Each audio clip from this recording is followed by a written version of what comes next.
chairman of the board and president of the St. Louis Cardinals, Mr. August A. Busch, Jr. The Cardinals were hosting their 15th World Series, and Augie Busch, as always, got the proceedings started. The starting pitchers in this game would be 28-year-old rookie Les Straker for the Twins. And for the Cardinals, their ace, John Tudor, who was coming off a shutout against the Giants in the LCS. Ozzie Smith got the evening off to a flying start with his patented flip. And the St. Louis fans were ready to help welcome their team back home. John Tudor quickly made himself at home by doing what he does so well, using off-speed pitches and keeping runners off the bases. It was the kind of performance from Tudor that you would expect. Not so expected, however, was the performance of Les Straker, who was surprisingly effective, matching Tudor frame for scoreless frame. It was a genuine pitcher's duel through 5 innings, but in the top of the 6th, Greg Gagne drew a walk and was followed to the plate by Kirby Puckett. And he loses him, so Puckett goes to first base. The Twins have runners at first and second with 1 out, and Gary Gaetti coming up. And he pops it up in foul territory. Pena coming all the way to the lip of the dugout, and he makes the catch. And it's still in play, so down to third, alertly goes Gagne, but what a catch by Pena. A superb play by Gagne, taking nothing for granted, tagging up and moving to third base. We'll see how important a play that is with Brunansky hitting now. They're as alive as they have been at Busch Stadium tonight.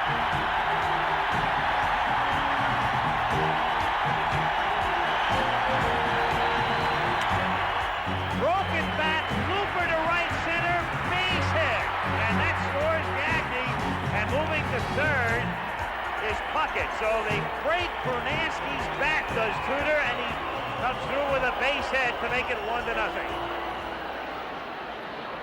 Then, in a much-discussed move, Kelly brought on Juan Berenguer in relief of Straker in the 7th. Straker had pitched 6 innings of shutout ball, and Berenguer promptly gave up hits to Jose Oquendo and Tony Pena. Terry Pendleton then pinch hit for Tudor.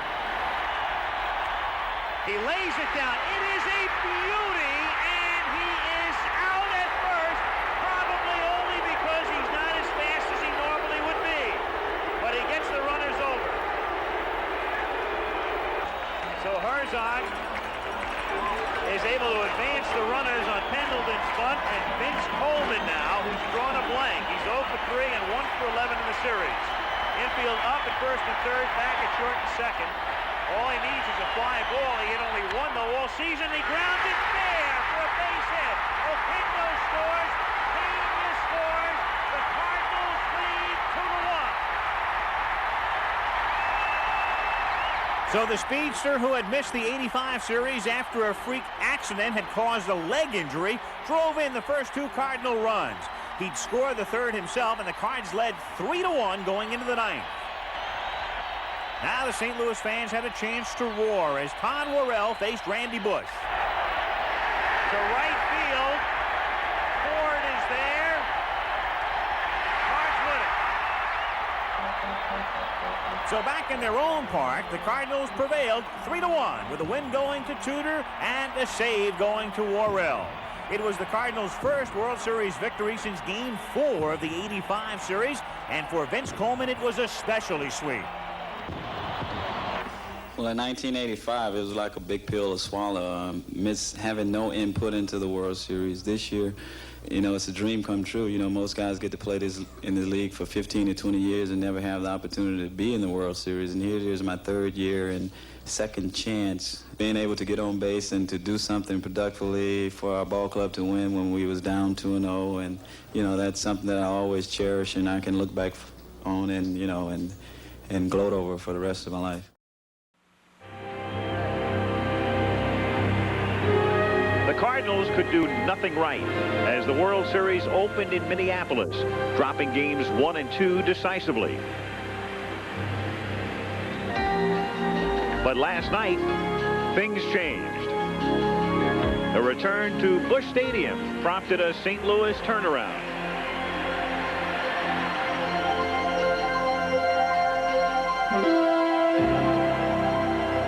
John Tudor pitched brilliantly through 7 innings.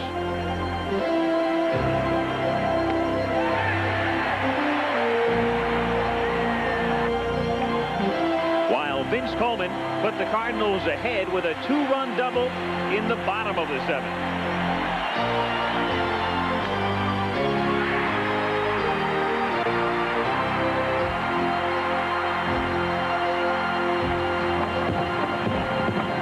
Tonight, the Cardinals try to even things up.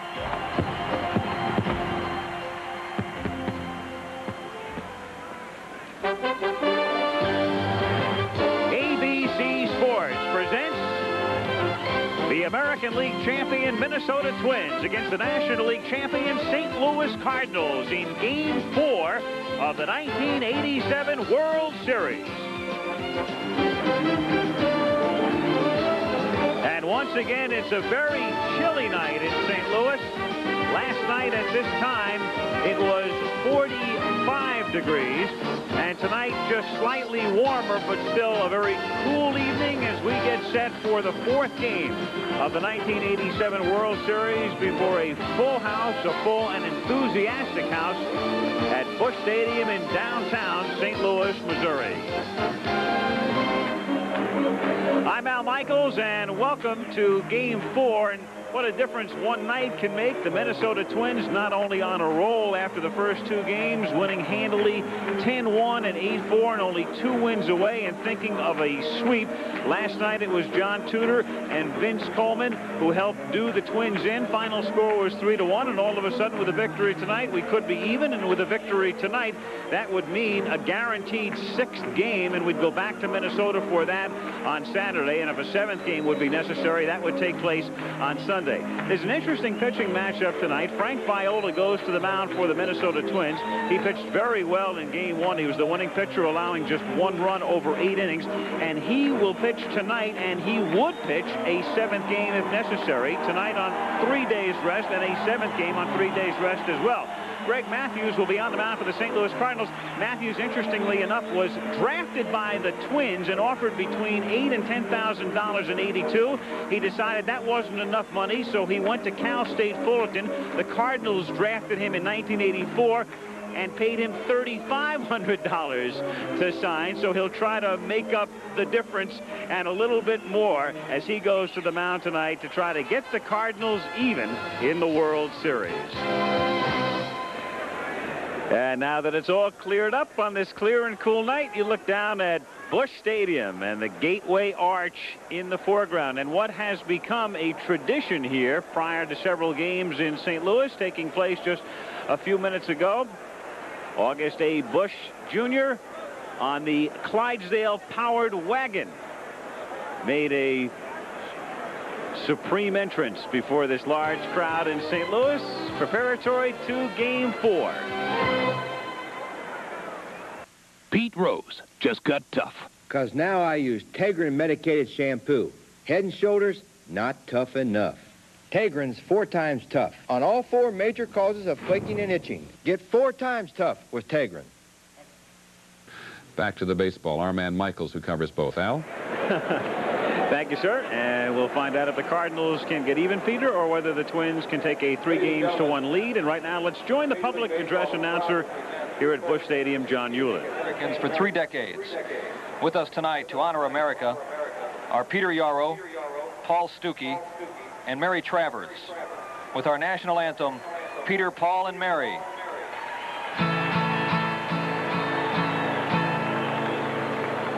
Oh, say, can you see by the dawn's early light what so proudly we hailed at the twilight's last gleam, whose broad stripes and bright stars through the perilous fight o'er the ramparts we watched were so gallant.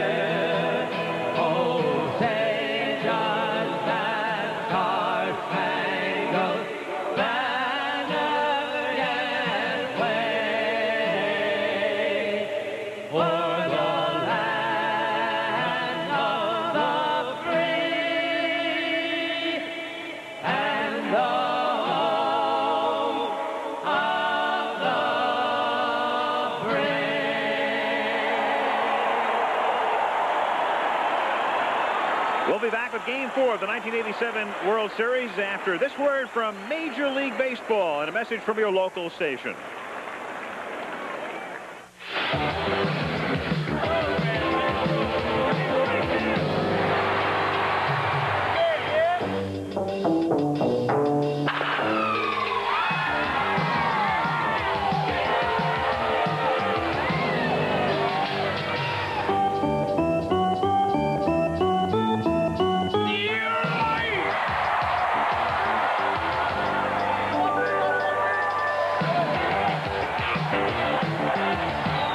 And go. The preceding was furnished by Major League Baseball.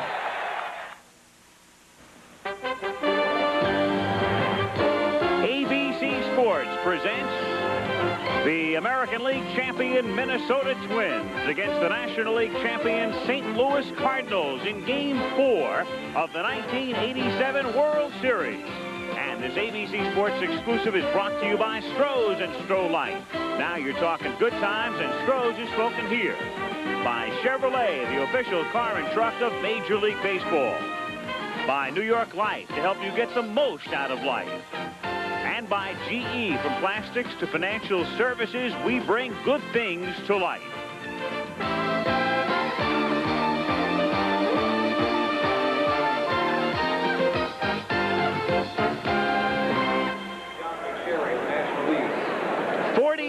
Degrees with a slight wind out of the northwest. So again, a very chilly night, but a very clear night. No threat of rain at Busch Stadium in St. Louis. And welcome to Game 4 of the 1987 World Series. The Cardinals, of course, are no strangers to the World Series. Only the Giants have appeared in the Dodgers and more in the National League over the years. The Cardinals have now been in a total of 15, and they have won 9. They have lost 5. Their last World Championship coming in 1982.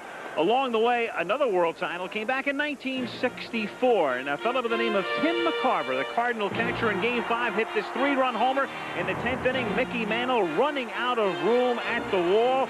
Cardinals won the game 5-2, wound up winning the World Series in 7 games, and that was 23 years ago, and 23 years later, here is a live Tim McCarver. And what do you think of the chances of the Cardinals winning another World Championship, now down 2-1? Well, Al, I guess you have to assume that if the Cardinals are to win, they're going to have to play more the style of baseball that they played last night.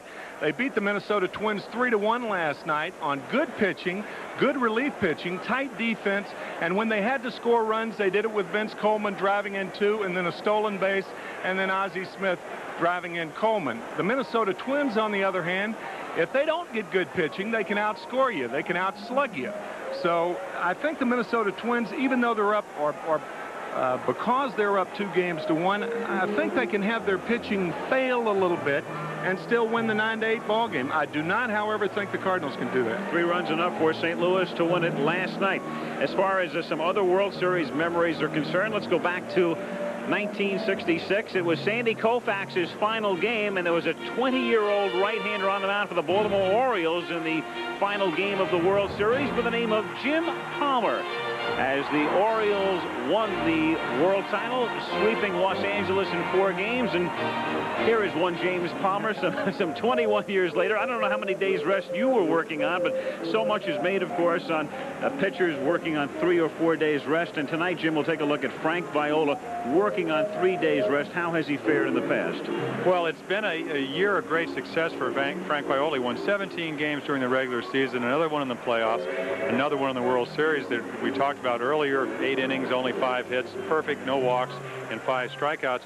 But when he's had problems, it's been with 3 days rest. He was one of the 3 pitchers in the American League that gave up under 3 runs per game. But when he pitched with 3 days rest, his earned run average was about 4.5 runs a game.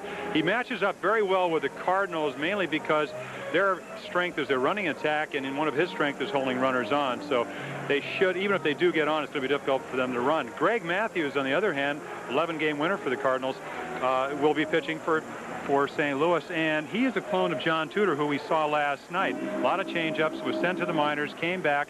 He had some playoff experience. He pitched in the first game and then again in the 5th game where he hurt his leg, but he hasn't pitched in 10 days. So it'll be interesting to see how he fares tonight. He only won 11, but no Cardinal pitcher won more, as Mathews takes on Viola in Game 4.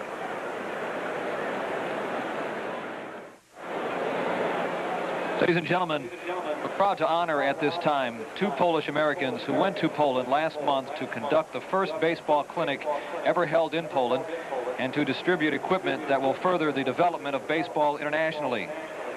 Throwing out the first pitches for tonight's 4th game of the 1987 World Series are these Polish Americans and former Major League Baseball players Mo Drabowski and Stan Musial.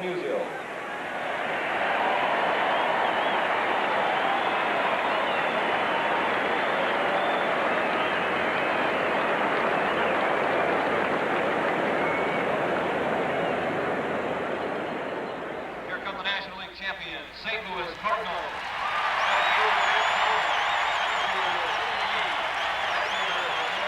And the St. Louis Cardinals with Ozzie Smith taking the field with his typical flourish. And as the Minnesota Twins come up tonight, they'll line up this way. Dan Gladden leading off. Al Newman gets the start at second base with Lombardozzi out of the lineup. Kirby Puckett, as usual, batting third. Gary Gaetti is in the cleanup spot, and behind him, hitting fifth, is Tom Brunansky. The left-hand batting Kent Herbeck is at first base. Tim Laudner hits in the 7th spot, and Greg Gagne drops down from 2 to 8. And Frank Viola will swing a bat tonight because there's no designated hitter used in the World Series in the National League Park.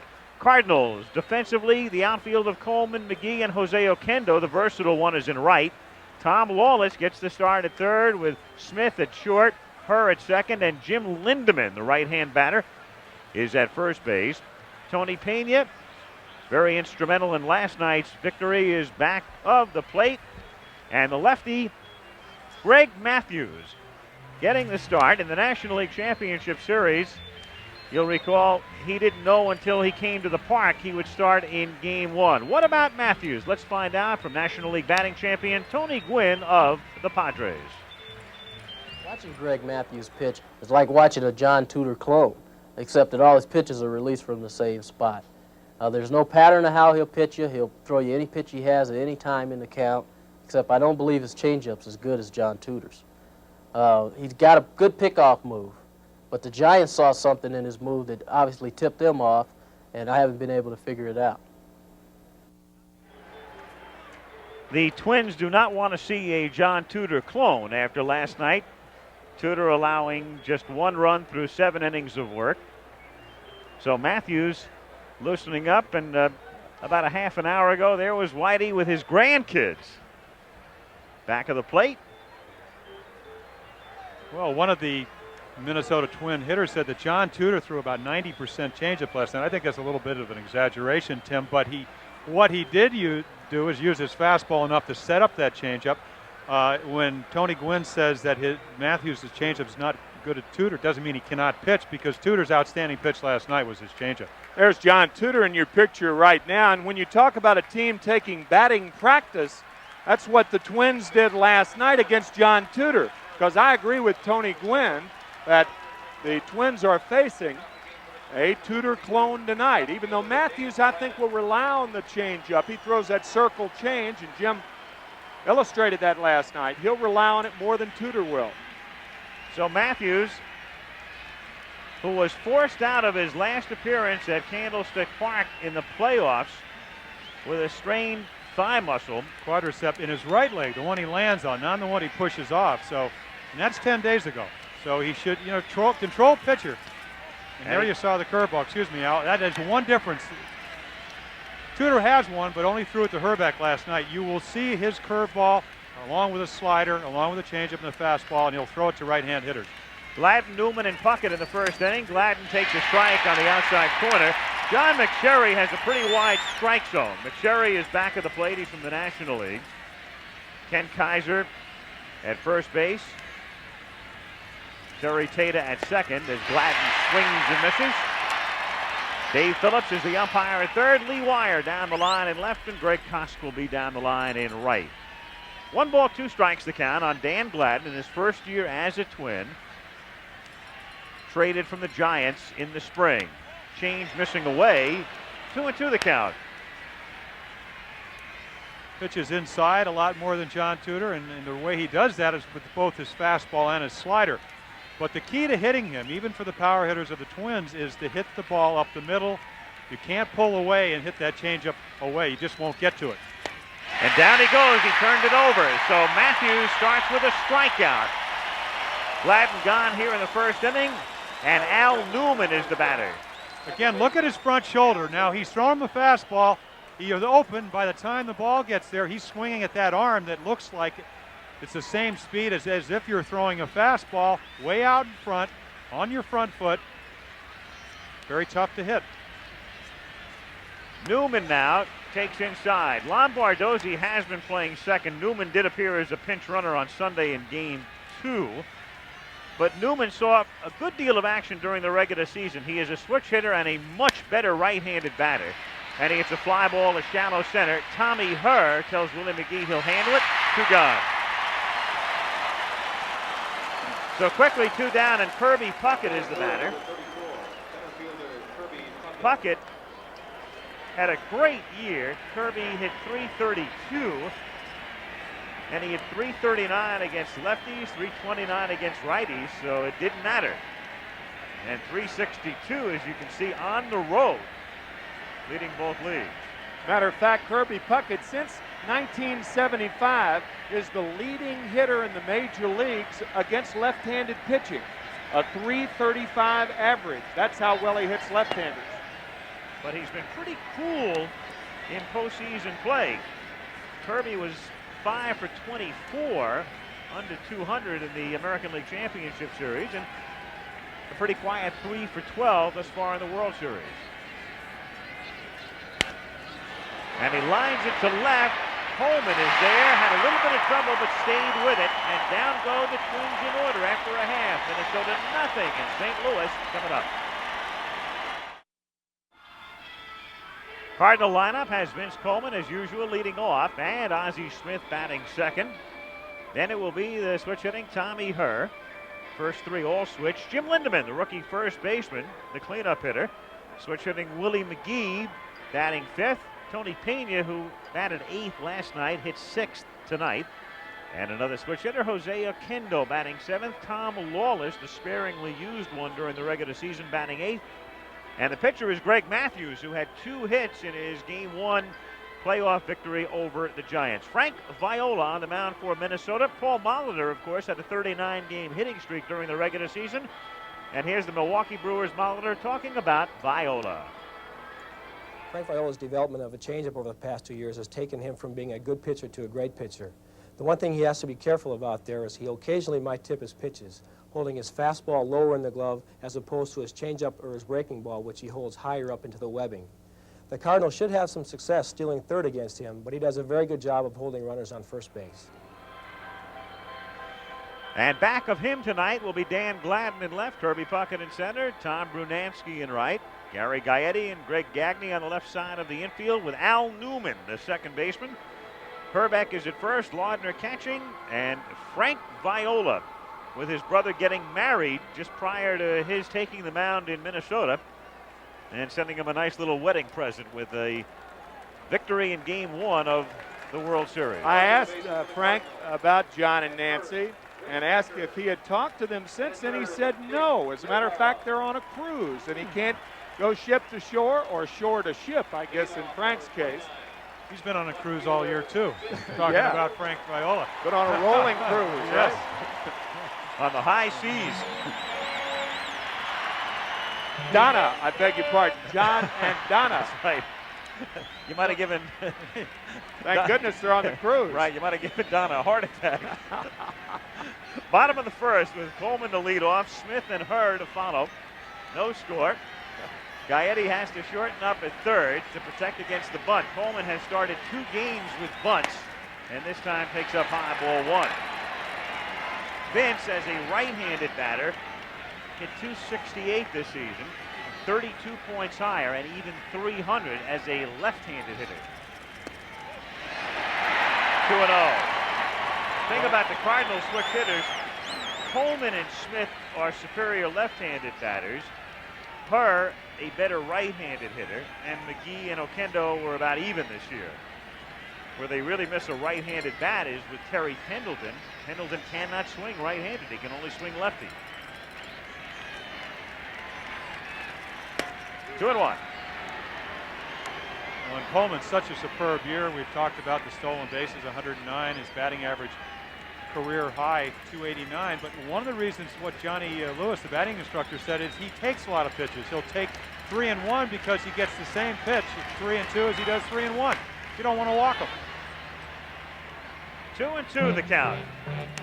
Now what Paul Molitor talked about is when you put the glove in a pitcher, you try to get it up as high as you can so a hitter really cannot see. A lot of pitchers will hold their curveball a little bit lower so you'll see more of the heel of his hand versus the fastball. Still 2-2 on Vince Coleman. 2-2 to Coleman. Got him. Turned it over and down he goes. So Viola changes speeds. And Vince Coleman, after having the count his way, 2-0, goes down on strikes. Well, that's what Paul Molitor talked about. He said what has made him a better pitcher is he'll throw his changeup anytime. Throws 2 fastballs, he's late on them. You try to be a little bit quicker as a hitter, and when you do that, you're more susceptible to a breaking ball pitch, and that's what happened. Now Smith chops it foul.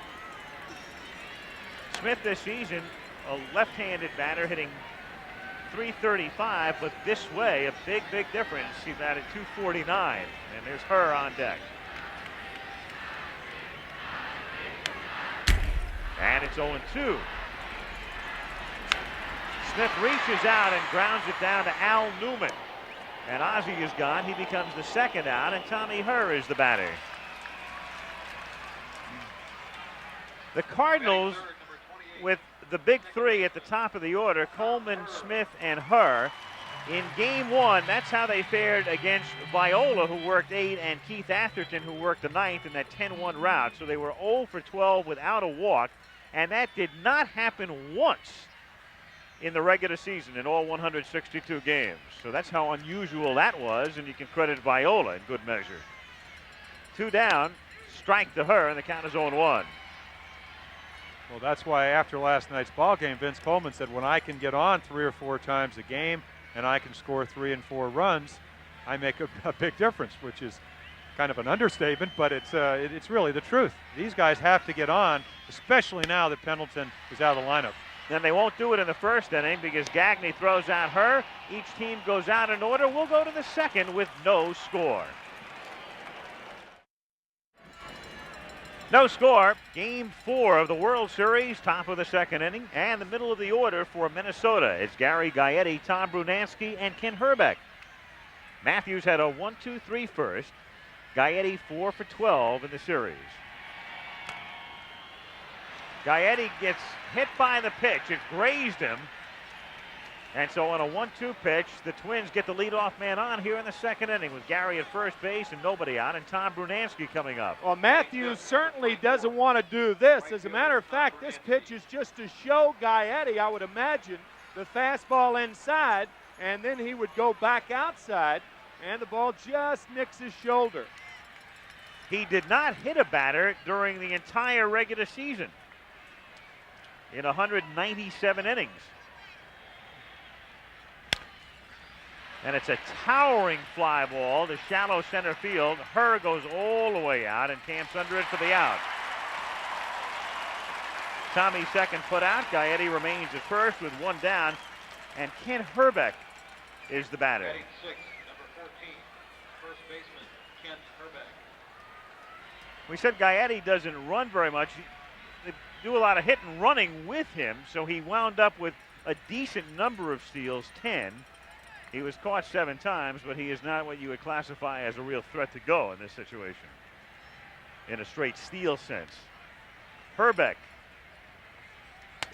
takes high ball 1, 1-0. It's funny how organizations that don't have the image of running a lot. As a matter of fact, Dan Gladden with 25 stolen bases this year, the most for a Twin player since Rod Carew had 27 back in 1978.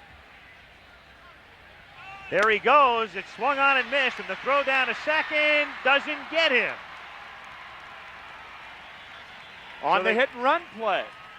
And I don't think Pena really saw and anticipated Gaetti running. A lot of times the bench helps you out, but Herbeck, a left-handed hitter, and your catcher can't see around the left-handed hitter, but you're supposed to anticipate every play, and Tony really taking a long time getting rid of that ball, and that's why Gaetti has his first stolen base in postseason play.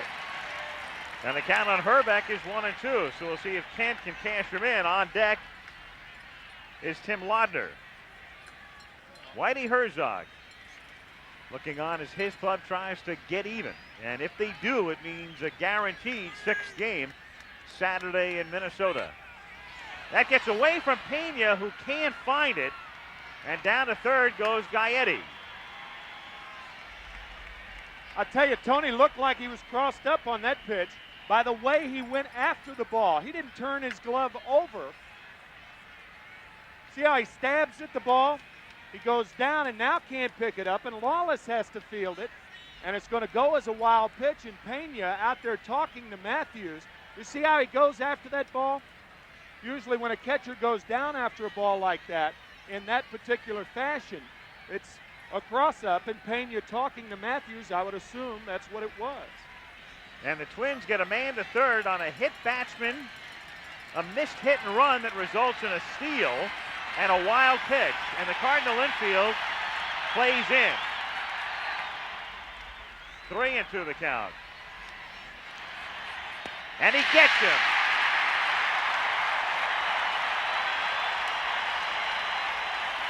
Big strikeout. 2 down. Herbeck muttering to himself. All he needed was a fly ball to give Minnesota the lead. Well, even sometimes a wild pitch will set up a strikeout. Away, away, away, away. And then he turns it over, comes down and in, which is really in Herbeck's power, except the ball sinks, which is one of Mathews' strengths, and he swings right over it. Tim so Laudner. In and out, excuse me, Al, in and out, and you finally get the strikeout. Not up and in, but down and in. Laudner, one of those unlikely heroes in the World Series to this point. 191 during the regular season and 5 for 9. Takes high, ball 1. 3-1 to Laudner.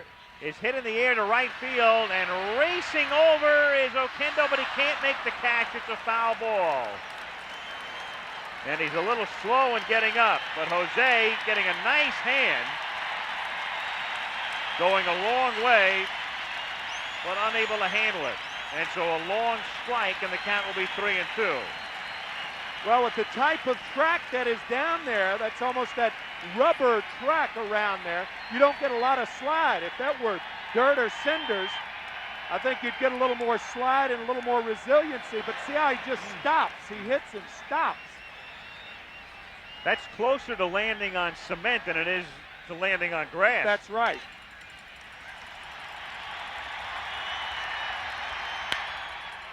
Spun down to first. Lindemann does it himself, and the Twins squander a threat in the second. End of 1.5, no score. Bottom of the second inning with no score. Jim Lindemann to lead off, McGee and Pena to follow. When Viola pitched game 1, he allowed just 5 hits in 8 innings, 2 by Lindemann, including a fly ball double that dropped in front of Puckett that led to the Cardinals' only run. Lindemann had 2 of the hits, and McGee, who's on deck, had 2 hits against Viola. 1-1. And with the Cardinal lineup missing Terry Pendleton and Jack Clark, that's really what you try to do as a pitcher. You try to space the hits. The only way the Cardinals are going to score any runs, at least the theory by which you go, is to bunch hits 3 in a row, 3 out of 4. That's how they're going to score runs, where the Twins can get a guy on and pop one out of the ballpark. You can't really anticipate that with a Cardinal lineup. And down goes Lindemann. Good fastball. So 2 strikeouts for Viola. He fanned Coleman starting the first. Lindemann here in the second. And up comes Willie McGee. Well, ball position in the glove with the 2 fingers. Looks like a cross-seam fastball. And what makes him so tough is that his fastball is well over 90 miles per hour. So you have the curveball, the changeup, he'll throw at any time. You can't sit on one pitch, and any hitter will tell you that makes hitting very difficult. 1 out, base is empty, and McGee wraps it into center, base hit. So Willie has Viola's number, his 3rd hit off Frank, and McGee having a good series is now 6 for 12.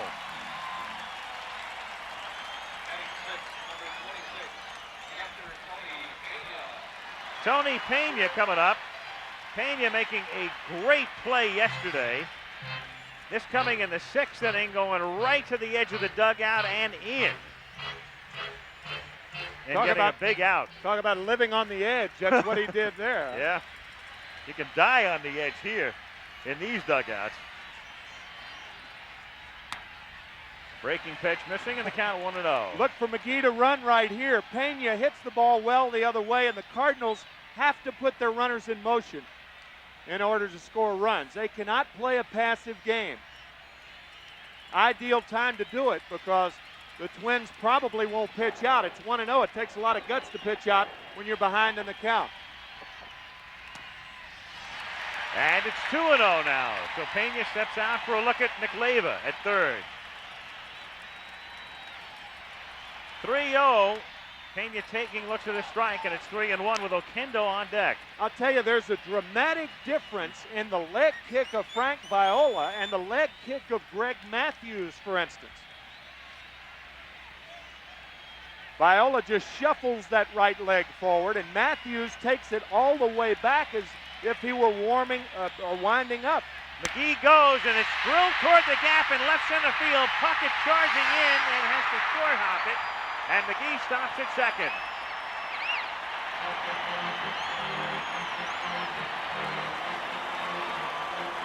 So the Cardinals with 2 on and 1 out. McGee had to hold up even though he was going to see if Puckett would catch it. So he has to stop at 2nd with 1 gone.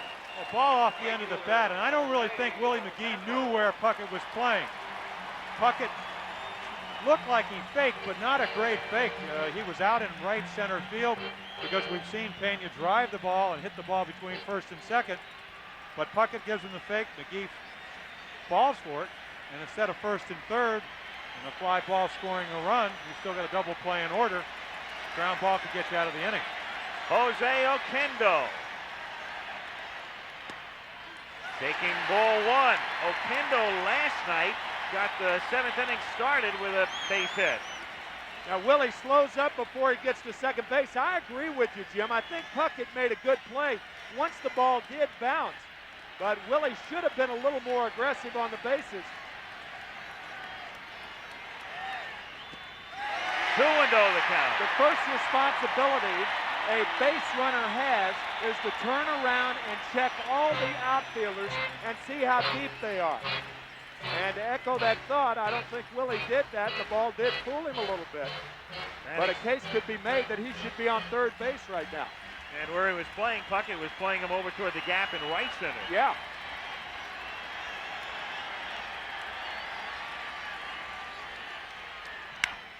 To deep left center field.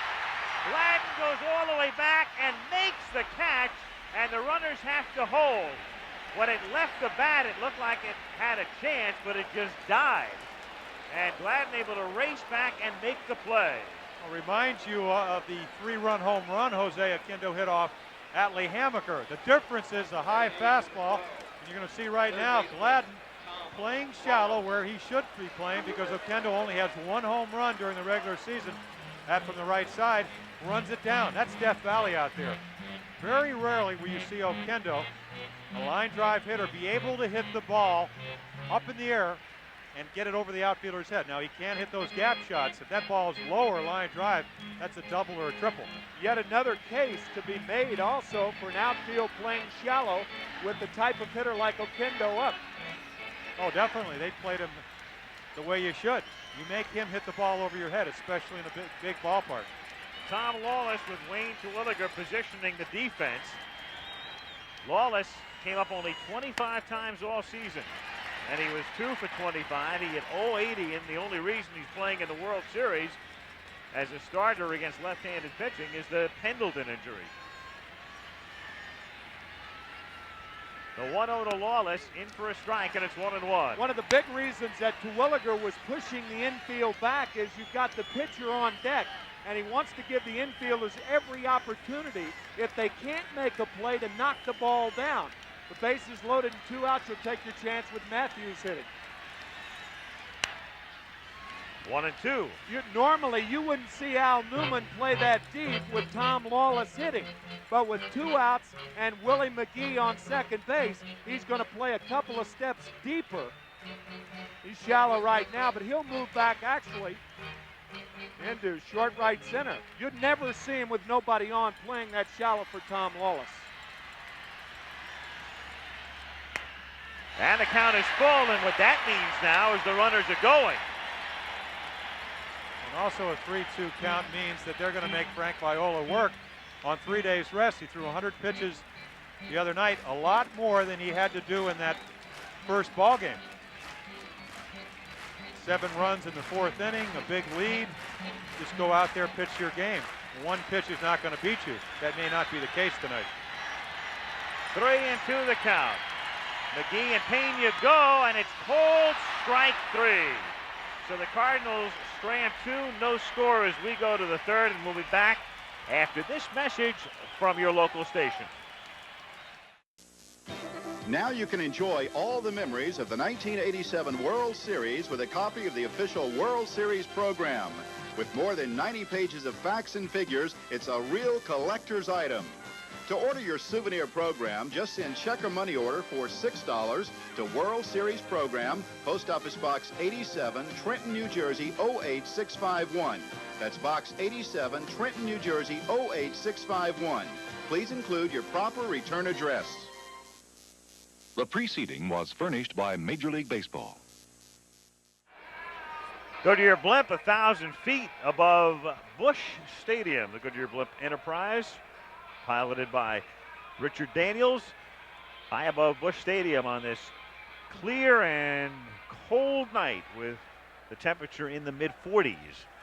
And tomorrow, the presidential press conference at 8 o'clock Eastern time, and then immediately thereafter, Game 5 as the Twins take on the Cardinals here at Busch Stadium. It'll be Bert Blyleven against either Danny Cox or Joe McGrain in all probability. 3rd inning, and the first pitch to Gagne is inside, ball 1. Before the game, Whitey Herzog mulling over his possibilities tomorrow night, and a lot would depend on whether it's 2-2 or 3-1. But he's got a couple of ways he can go. The count 2-0. There is Danny Cox. He could pitch tomorrow, and if he does pitch tomorrow, and if this were to go to 7, Whitey was even mulling the possibility of Cox pitching on 2 days rest in a deciding game. That's drilled to deep left field and gone by plenty. Greg Gagne, who hit 10 during the regular season, makes it 1-0 Minnesota. What a rocket. Boy, did that ball get out of the ballpark in a hurry. Well, you talked in the first game about how he wraps his bat. Now 2-0, you can wrap your bat, you can look fastball, and that's exactly what he got. Belt high and look in an area. Now watch that bat wrapped. Look where the ball is. Inside half, right where you wanted it. If you could order one up, you'd say, I'm looking 2-0, throw it on the inside half, and he belted it. Viola now, the count 0-1. So Greg Gagne dropped to 8th in the order, was 1 for 12 in the series coming in tonight. And now he did hit a home run against Frank Tanana, I believe in the 4th game in the playoffs on a slow curveball. And also he hit another home run which was off a right-hander on a high slider.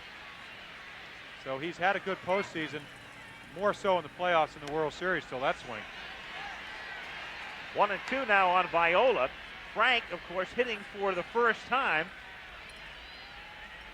this year and in his major league career.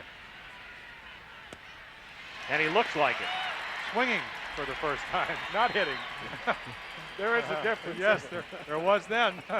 Meanwhile, Mike Rourke now going to the mound, and you begin to wonder about that quadricep that forced him out of the game in San Francisco. And with Rourke going to John McSherry, what he's saying is this is not a visit to the mound outside of the fact I'm checking on his condition, and that's why McSherry is eavesdropping.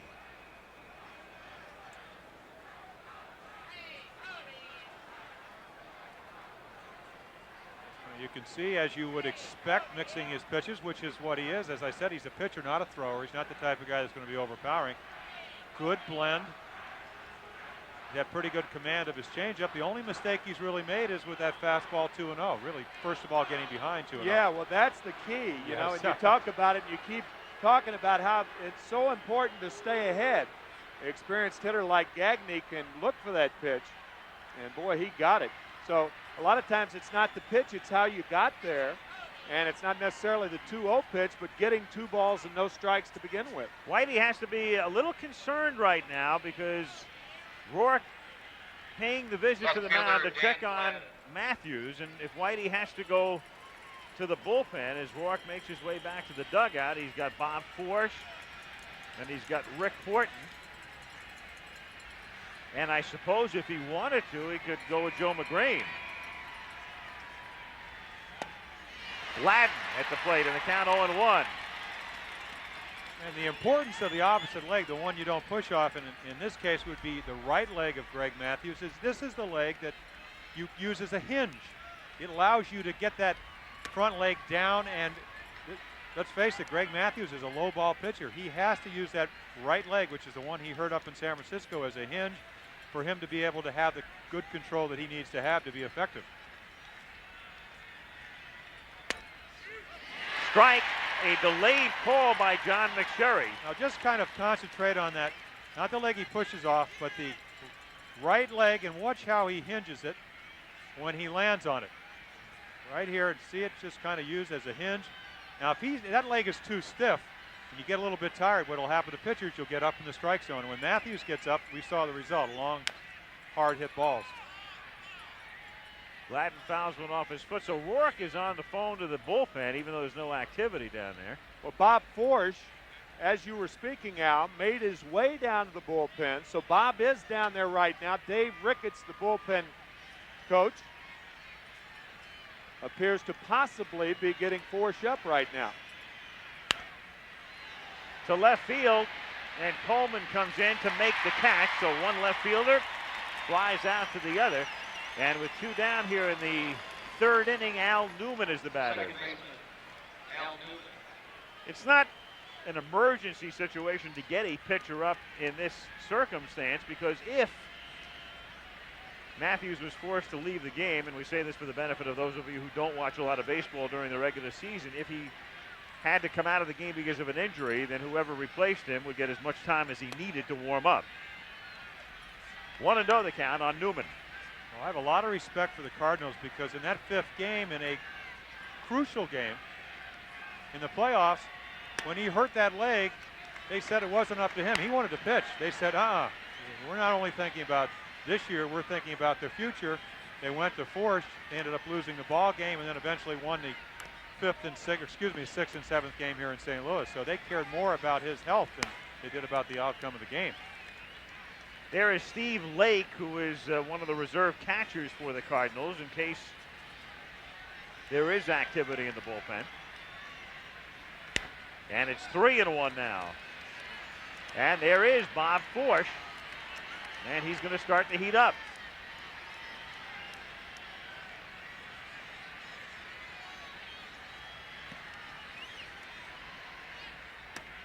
And Newman is on. So with 2 down, Newman draws the walk, and Kirby Puckett comes to the plate. Puckett fly to left in the 1st inning. Center fielder Kirby Puckett.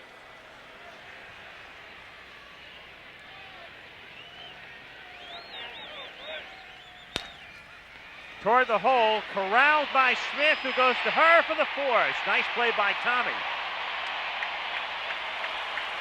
So in the inning, the Twins take the lead on the home run by Gagne, and after 2.5, Minnesota 1, St. Louis nothing. That's drilled to deep left field and gone by plenty. Greg Gagne, who hit 10 during the regular season, makes it 1-0 Minnesota. Not necessarily the throw you have to handle, but how hard it's thrown from a very short distance. And that's why it was a good play by Tommy Herr, what he had to do. Good play. So that ended the top of the third, and now in the bottom of the third, Mathews grounds to short, and Mathews can barely run, so he just jogged down to first base on the grounder to Gagne. And if you're thinking about that thigh problem, it was quite in evidence as Mathews moved down to first base. That's the first time he's made an out in postseason play. 2 for 2 with 2 sacrifices before that at bat. That coming in game 1 of the National League Championship Series, the night Danny Cox couldn't make it to the post, and Mathews got the call, won the game, and did the job with a bat. 2-run single and a couple of sacrifices that night. Coleman now looks at a strike.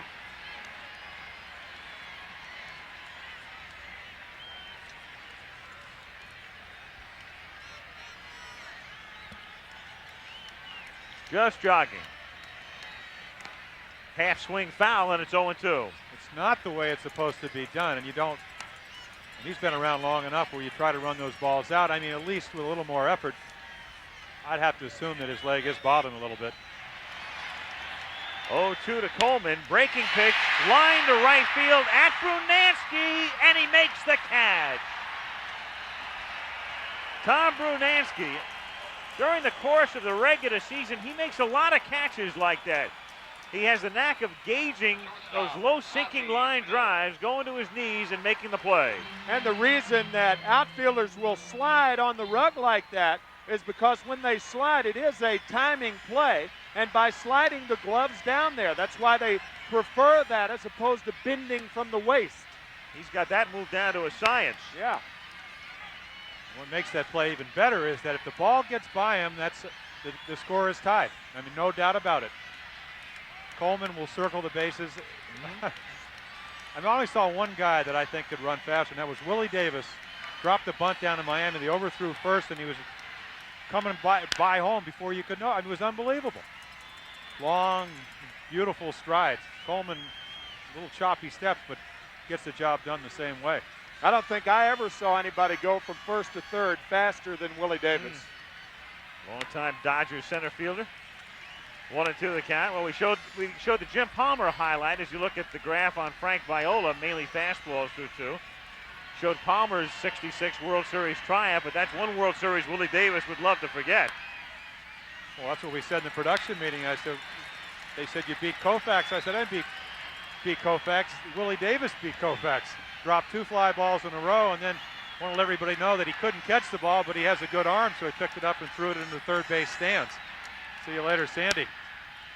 Smith looping a foul, and it's still 2-2 on Ozzie with 2 down and the bases empty in the bottom of the third inning in game 4, 1-0 Minnesota. Ozzie checks, and the pitch just missing in the count 3-2. And Smith gets on. So with 2 down, Ozzie Smith at first base, and a threat to go. Smith second on the club in steals to Coleman. He had 43.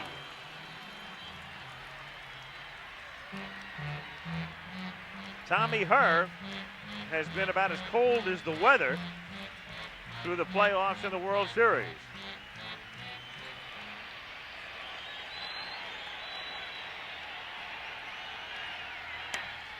One and one. I think with the quick move that he has, you really have to take a gamble. You have to go on his first move. If he's gone to home plate, as he has on the first 2 pitches, you got a chance. Otherwise, he's got a good enough move where it's going to be real hard, I think, to pick something up and run on his move. You're just going to have to go on that first move and hope that Laudner doesn't make a good throw. There he goes. Good jump and a little looper into center for a base hit. Smith will go to third.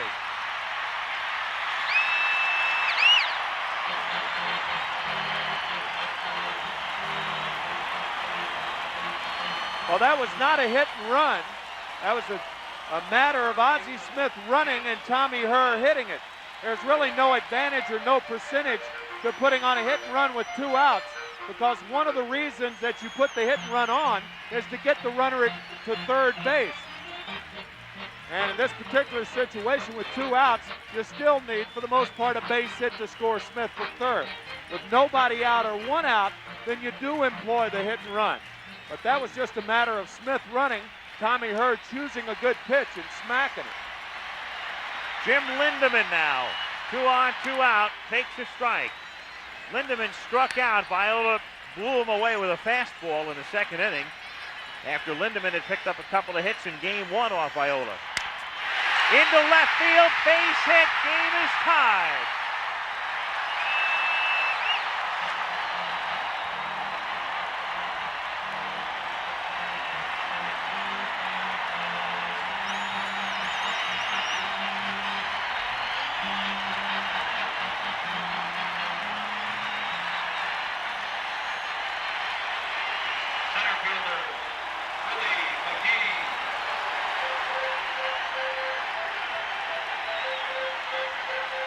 Well, pitching is so much matchups. Lindemann's weakness is a pitch that Viola doesn't have, and that's a right-handed breaking ball. Matches up very well against left-handers. So a 2-out Cardinal rally, a walk and 2 singles, and McGee is the batter.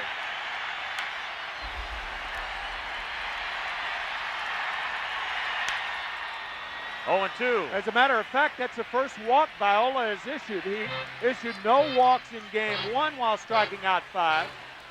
And his first walk in this game has scored. And Jim, it's amazing how many walks score as opposed to guys who have to battle their way on base. And boy, did he go after a pitch a mile out of the strike zone. Willie that over anxious to give St. Louis the lead. They settle for 1 on a pitch at eye level. Down goes McGee, and we'll go to the 4th, tied 1-1.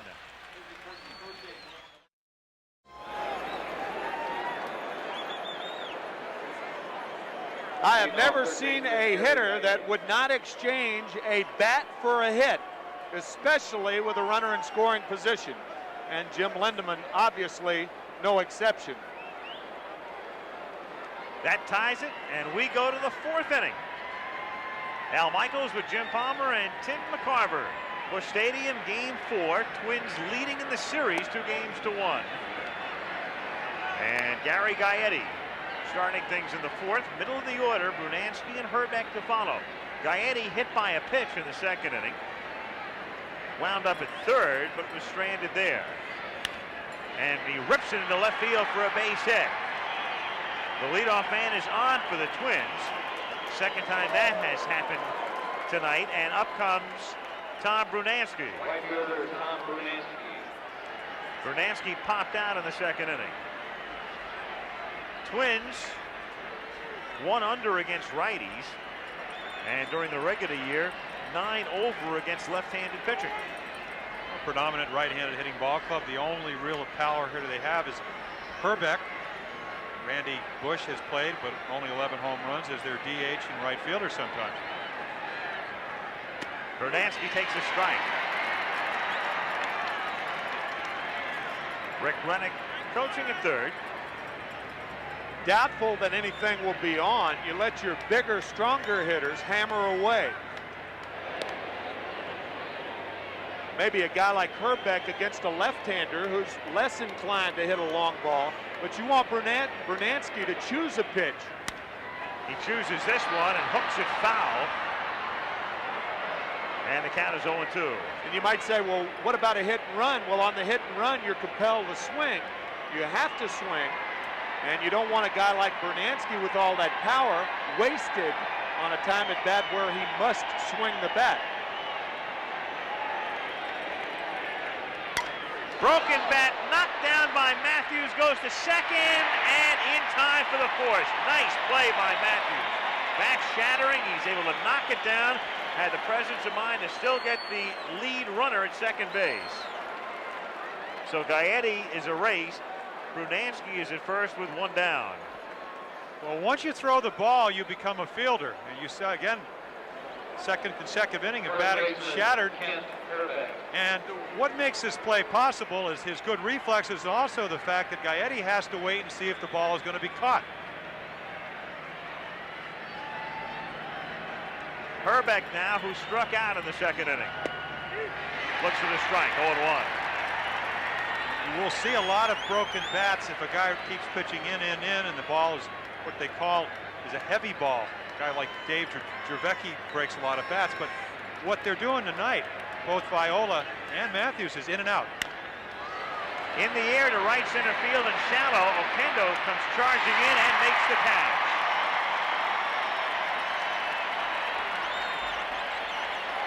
Two gone here in the fourth inning with Brunansky at first base, and Laudner is the batter. I'll tell you, with Herbeck, the only left-handed hitter for the most part in the Twins lineup, it kind of reminds you of Duke Snider with the Dodgers back in the 50s. All the right-handed power for Brooklyn. Oh, yeah. Before they moved to Los Angeles.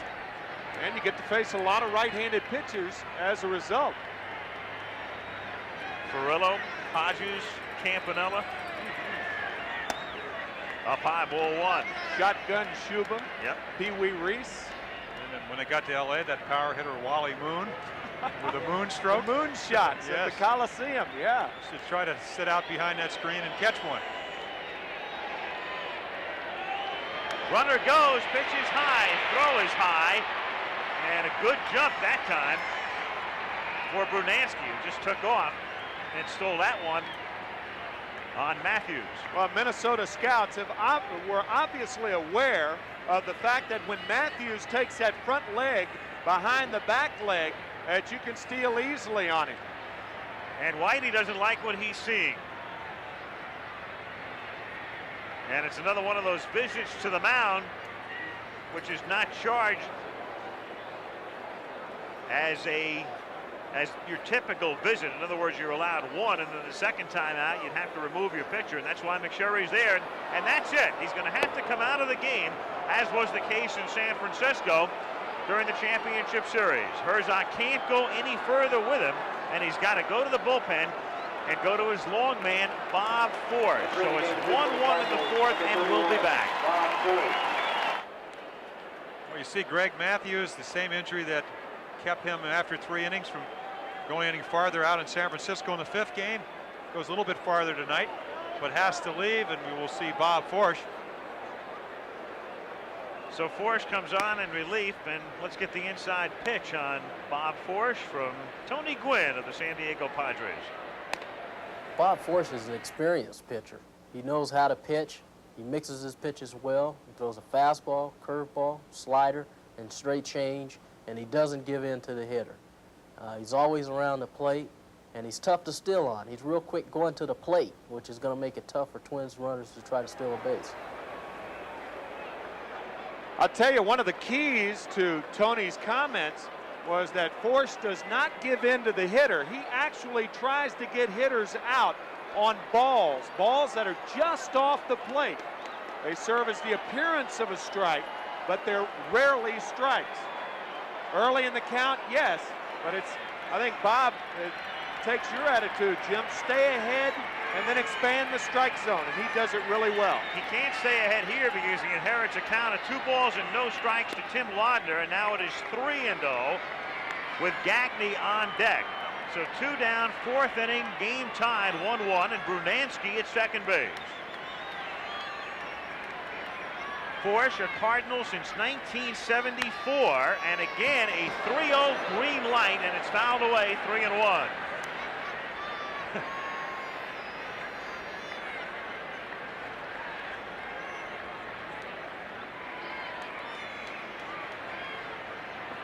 The most action Lance Johnson seen this World Series. Dodgeball. It's a dangerous place to dug out sometimes. Breaking pitch misses. Force, well, he threw it over, but Laudner draws the walk. That walk would be charged to Mathews, since Force inherited a count of 2-0. And it will bring up Greg Gagne, who homered deep into the seats and left in the 3rd inning. You're exactly right about Bob Forge. The grand slam he gave up in the first game. Let's take a look at Mathews' 2-0 pitch to Greg Gagne that he just jolted into the seats. Crushed it. Yes, he did. It was a hanging slider, so he does not have good enough stuff to make a lot of mistakes. When he does, he's in trouble. Missing away, 1-0 the count.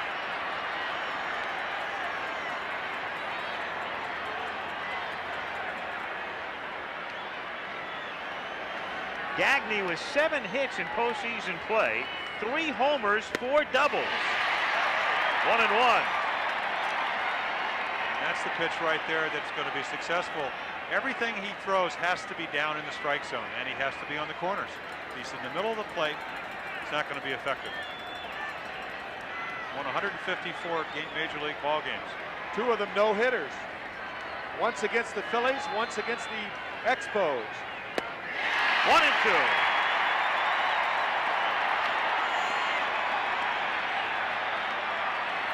So much like John Tudor last night, Pena moves, gives him the target low and away, and look where the ball is. If he gets the ball there, he could be very tough on the Twins because a lot of right-handed hitters, as we said. 2 balls, 2 strikes. Viola on deck, and as is their custom, 2-2. The rally caps in the Minnesota dugout. Used to ward off evil spirits, like 2-2 low and away sliders. Yeah, those are evil, I agree. That's what he got, too. It didn't ward off that baby. And at the end of 3.5, Twins won, Cardinals won. I mean, he doesn't want to hit and run, but that particular play, when they put a hit and run play on, you got to try to get a piece of that ball, which he tried to do, but obviously it violated what Herzog said. He preaches to not to swing. And now there's the base hit into right center, and the Giants trying to run it down, and it has fought its way through the underbrush and gotten all the way to the fence. Pendleton with 2 out is heading for third on a bad ankle, and he made it. Barely. He ran hard, but when he got around second base, he was paying a price, and you can see him getting up and kind of try to loosen up a little bit.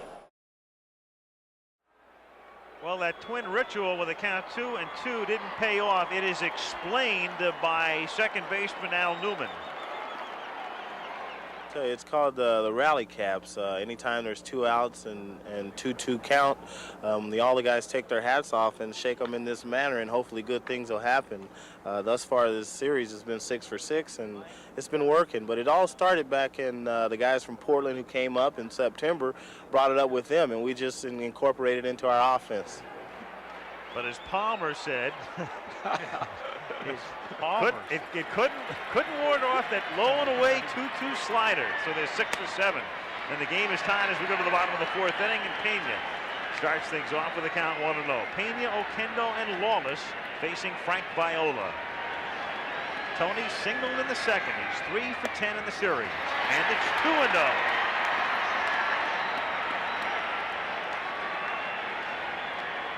It's interesting to watch Kirby Puckett in center field playing the count.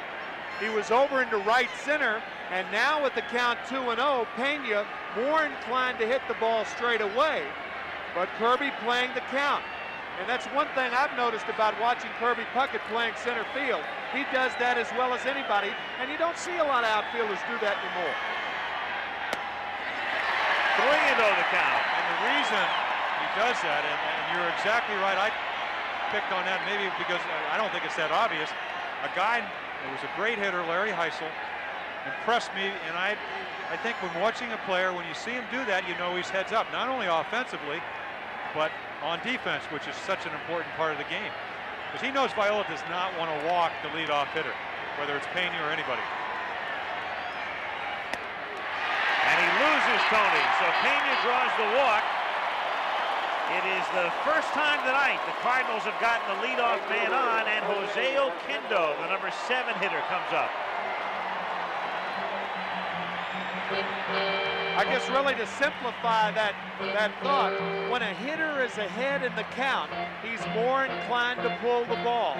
When a hitter's behind in the count, for instance, no balls and 2 strikes, he's more inclined to hit the ball the other way. Oquendo taking just off the plate. Viola thought he was going to get the call. McSherry moved that right arm. John has a tendency to do that a lot. You get a lot of half calls.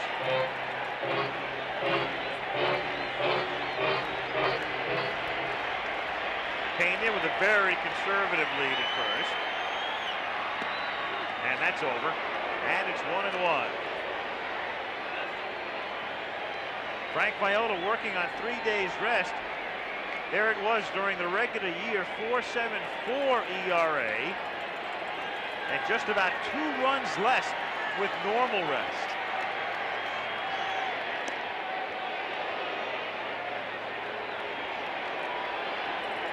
Two balls and 1 strike count, the ideal hit and runs count. So you may see Pena in motion. He bluffs going and is lined into right center for a base hit. He's on his way to third and in there with nobody out.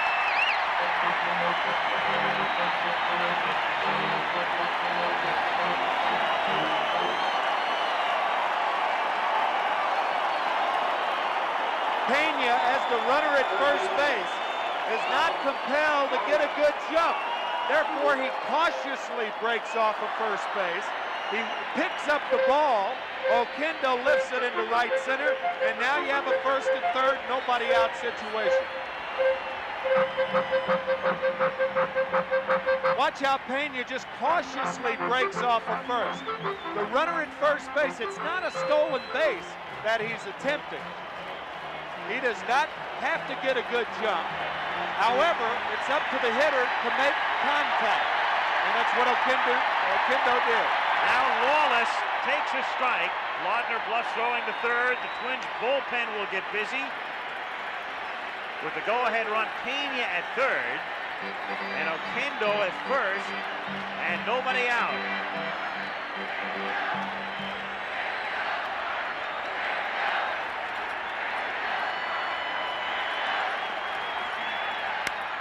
High drive to deep left field. Gladden goes all the way back at the fence. It's off. It's gone.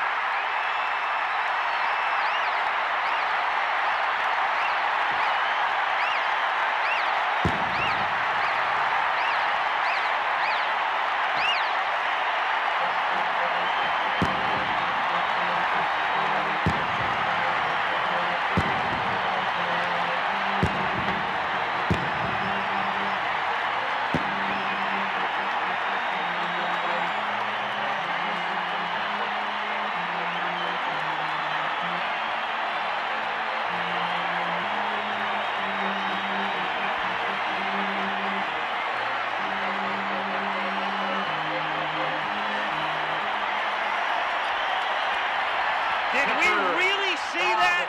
He hit 080 during the regular season. He has 1 lifetime home run. Here's his second. Not only that, he knows the trot. Look at this. His second major league home run. Quite timely. Oh, unbelievable.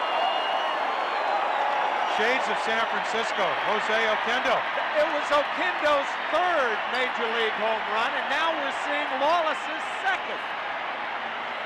And the count 0-2 on fourth as Busch Stadium erupts. Tom Lawless, all season long, he's with the team. There's Jack Clark, who hit 35 during the regular season, and forced lines on the left at Gladden, who makes the catch. So it's 4-1 St. Louis. Dick Such on the phone to the bullpen, where Schatzeder is loosening up.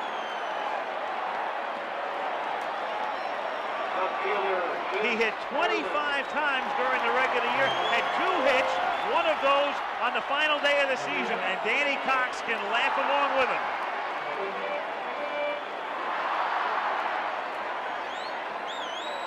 As a matter of fact, the last home run the Cardinals hit, as you look at Schatzeder and Joe Niekro, last home run hit was Oquendo's 3-run homer.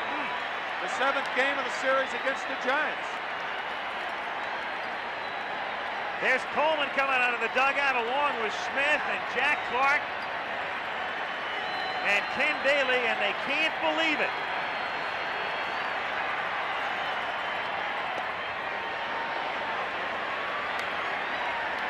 One and one. Tom Lawless did not have one run batted in this year. Had one extra base hit, a double. 2-1. As a matter of fact, it sort of became a joke around baseball that a guy could sit on the bench and see that much inactivity during the course of an entire year. Well, that's what I said earlier. He being the third catcher really changed his job description until the injury to Terry Pendleton. 3-1. That's just amazing. I mean, going into this game, Mathews, who's no longer pitching, gave up 17 home runs, 5 3-run home runs in 1 year. And Viola, don't know how many 3-runners he gave up, but I know it's not that many. Not with a 2.90 ERA for the year. And a check swing. No, he didn't go around, says Kaiser. Ball 4. Coleman at first base. One down. And Smith is the batter. It didn't appear that he went around, and he didn't. I'll tell you, Tom Kelly's really got a tough problem here. If he brings in Schatzeder, he's using up his only other left-hander. The Twins still very much in this ballgame. If, on the other hand, he brings in Joe Niekro, then you've got the knuckleball to cope with Coleman on base. And that's the problem he's got right now, because he has to go deeper into the game to get Berenguer in there. And, of course, his closer is Reardon. The only saving grace, and he will go to the bullpen, is that if he has to go to a 7th game, he will have a somewhat fresher Frank Viola, who comes out in the 4th inning with a score 4-1 St. Louis. We'll be back.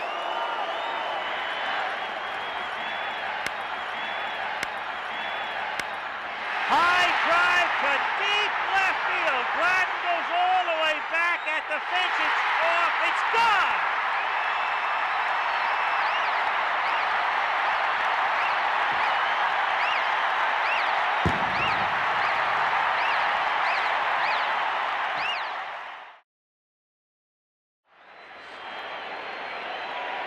We're back, and Dan Schatzeder is the Minnesota pitcher. Ozzie Smith at the plate, Coleman at first base, and the pitch is a strike, 0-1. Schatzeder coming into the game, and he will lead off if Tom Kelly elects to let him stay in the top of the 5th, but in the bullpen, Niekro is still throwing. Smith fouls it away, and the count is 0-2.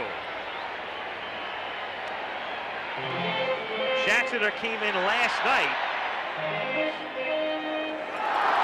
but after the damage had been done, working the last inning in 2/3. And Coleman knows him well. Schatzeder in the National League with Montreal and with Philadelphia and with San Francisco, so the Cardinals know him well. Oh, such an unusual year. Good record at 3-1, but 64 hits in 43 innings. With a cute comment, he said, "I wish I had an excuse like a sore arm, but there isn't one." But very good in postseason play. And that's in there, and Smith has gone on strikes. So Ozzie gets handcuffed despite 12 for 27 lifetime against Schatzeder. Second baseman. Second out in the 4th inning, and Tommy Herr is the batter. 4-1 Cardinals. We mentioned that Lawless, as Herr stands in, Lawless had hit 1 home run in his major league career. He did it back in 1984 when he was playing for Cincinnati. He did it at Atlanta, and he hit the home run off Ken Dayley, who is now his teammate. And one of the first ones out of the dugout. Yep. So Dayley has seen all of Lawless's home runs. One slightly more exciting than the other. Well, there's something to swinging hard and having a guy on the hill like Dayley or Viola that can throw hard, because that was not, it was an 0-1 count. As you take a look at Kenny Dayley, he was ahead in the count. not really looking for a pitch, as we saw earlier off Greg Mathews, Greg Gagne.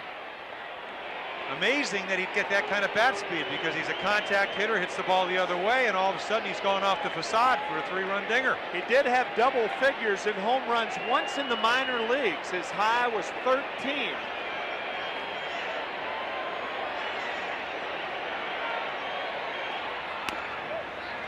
One and oh the count on Tommy Herr. Before tonight, I guess Tom Lawless's greatest claim to fame is that he was traded for Pete Rose back on August 16th, 1984. Well, the Reds in that deal had to give Montreal something. Cincinnati wanted Pete to come over not only as a player, but the playing manager. So Lawless went the other way. Huge jump by Coleman. Laudner has no chance, and it's backed up by Gagne.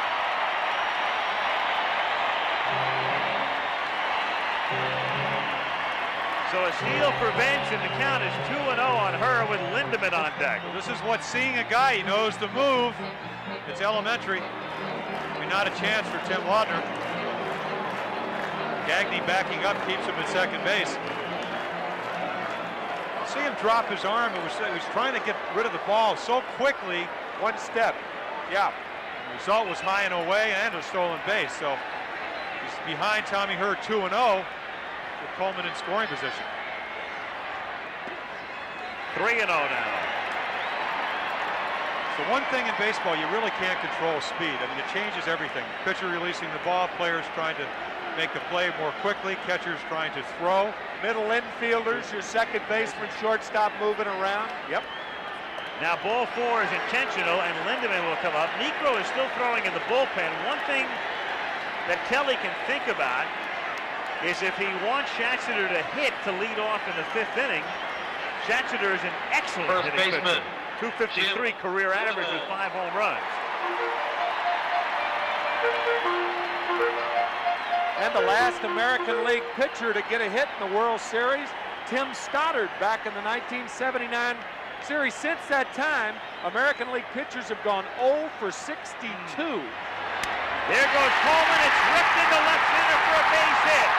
Coleman scores, juggled by Puckett. Herr will stop at third, Lindemann to second.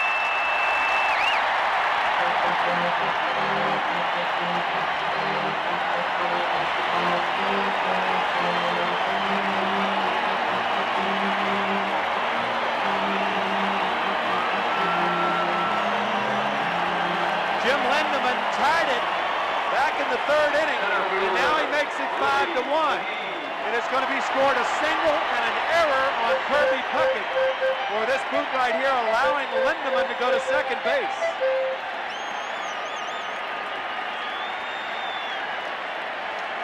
And the Cardinals have hit around. McGee is at the plate, singled and struck out. And he rips it into the gap in left center to drive in 2. Puckett cuts it off deep. McGee has a double, 7-1.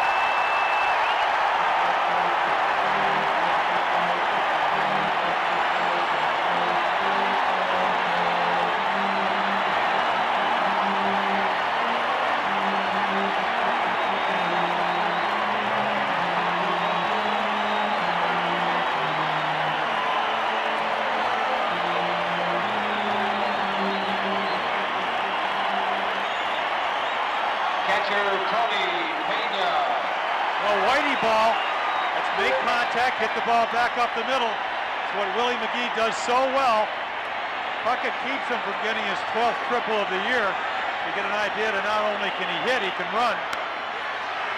In the air to center field off Pena's bat as the Cardinals send 10 men to the plate. And again, it's the bottom of the 4th, except this time in St. Louis. 7-1 Cardinals. With natural sound, Tom Lawless's home run in the 4th.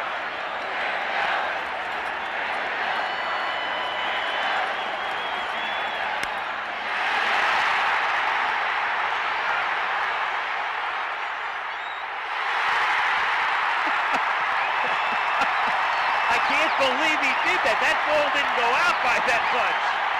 Take a look. that's only out by about 8 feet. Larkin takes a strike and the count 0-1. You've only hit one before. That's out by plenty. Yeah, but I mean, if you've only hit one before, how do you know about the trot? He probably talked to Reggie before the game. Lawlessness reigns here in St. Louis, doesn't it? 1-1 pitch is a strike to Larkin, batting for Schatziner. So one item of note, Joe Niekro, one of the Niekro brothers, will finally get into a World Series game when the Cardinals bat in the bottom of the inning. 2-2 the count. 3-2 on Larkin. Larkin, then Gladden and Newman. And Force walks Larkin, which is about the last thing you'd expect from a Bob Force who's been around and has good control, and a 6-run lead, and he winds up walking the leadoff man. Well, he's been struggling, Al, and as we said, he's a control pitcher, and to miss 3-2 by that far is unusual.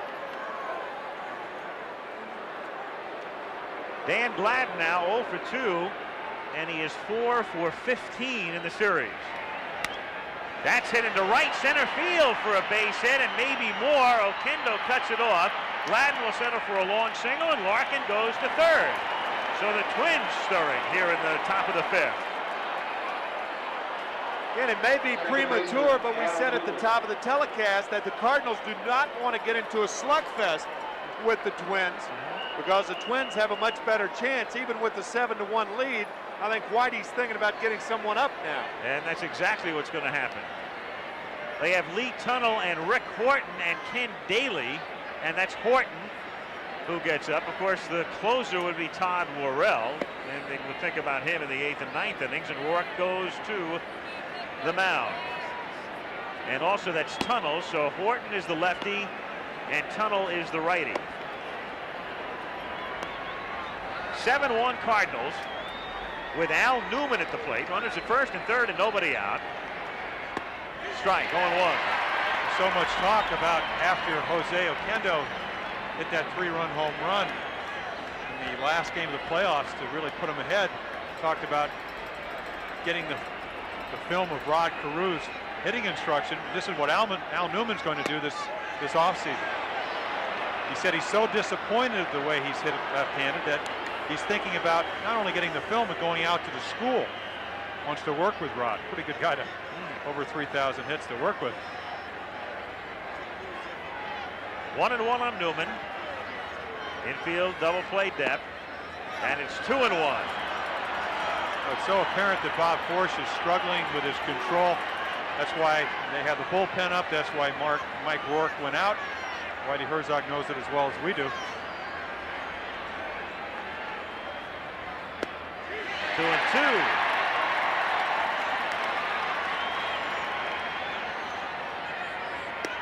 Got him.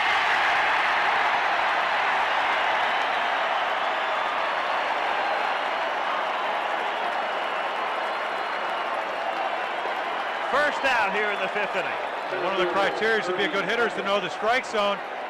And the ball runs back. Now, it's not where Pena was sitting, but it's where John McSherry, the umpire, is sitting, so he gets a good view of it. Pena did not catch it really the way you'd like to and frame it. That's right. But he did get his glove, and McSherry, all he cares about is where the ball comes over the plate. When a catcher moves across the plate to catch a ball, even though the ball may be a strike, you rarely get that pitch because there's too much movement with the mitt, and that's what you mean when you're talking about framing it. I don't think anybody in the major leagues has ever done it any better than Bob Boone of the Angels. And he's done it for a long time, too. Who, by the way, if you missed it, established a record this year, most games caught in the history of baseball, surpassing the mark held by Al Lopez. 1 out, runners at first and third, and Puckett grounds it, knocked down by Lawless, and that's all he can do. The Twins get another run as Larkin crosses the plate. So all Lawless could do was knock it down. Puckett will get an infield single and a run batted in, and it's 7-2. Third baseman, Yerby Coyote. Well, unusual place for Puckett to hit the ball. He's been hitting the ball the other way, and he saves the double. As Al said, there's no way he is going to make a play on that ball, but by knocking it down, he does keep double play in order. Ground ball will get force out of this inning if he can throw it. And it's hit at somebody, preferably not an outfielder. Gary Gaetti at the plate. Cardinals on top 7-2, 1 out. 1-0.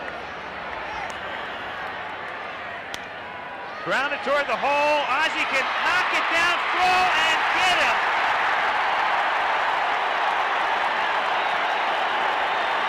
Ozzie Smith. You look at a play like that and you say he can't make that play, and then you realize who's making it. You say, oh yeah, he can. Watch his throwing position. Oh, mercy. What a play. That's why he's the best. I mean, this tells it all. Not only did he get to the ball, and then the acrobatic throw, hers there. Amazing. State of the art.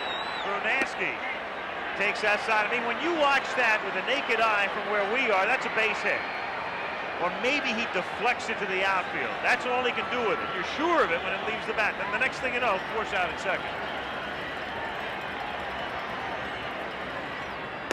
Strike, 1-1.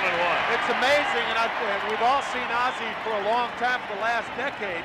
It's amazing how he smothers the ball by putting the glove on the ground and still maintains contact with the ball. Keeps the ball in the glove. Line to left. In comes Coleman. Makes the play.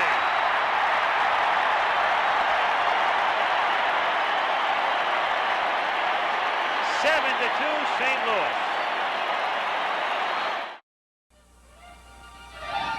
The St. Louis Arch, gateway to the West.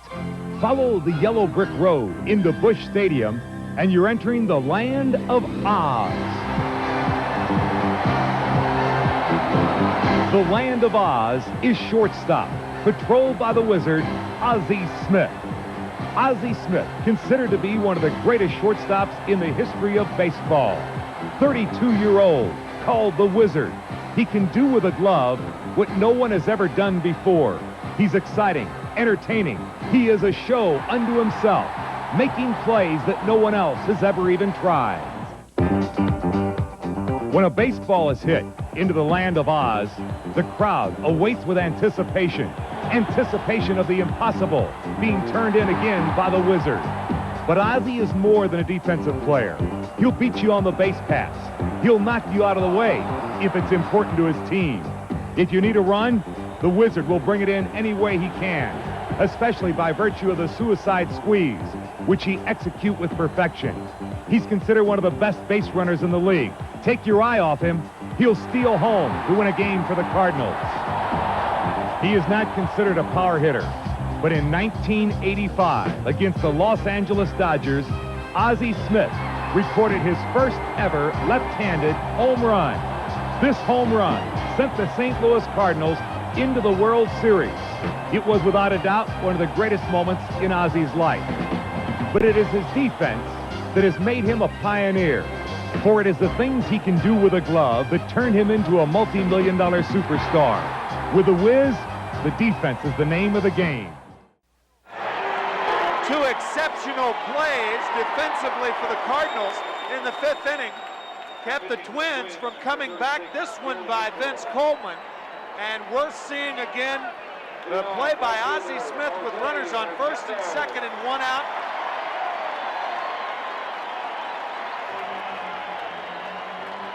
Oh, mercy.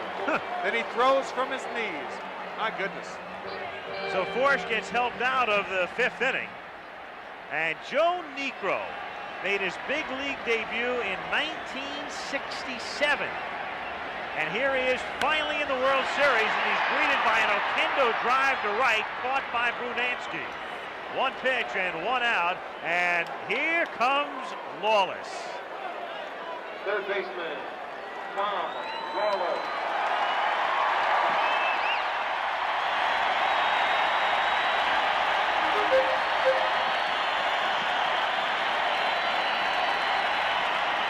Tom Lawless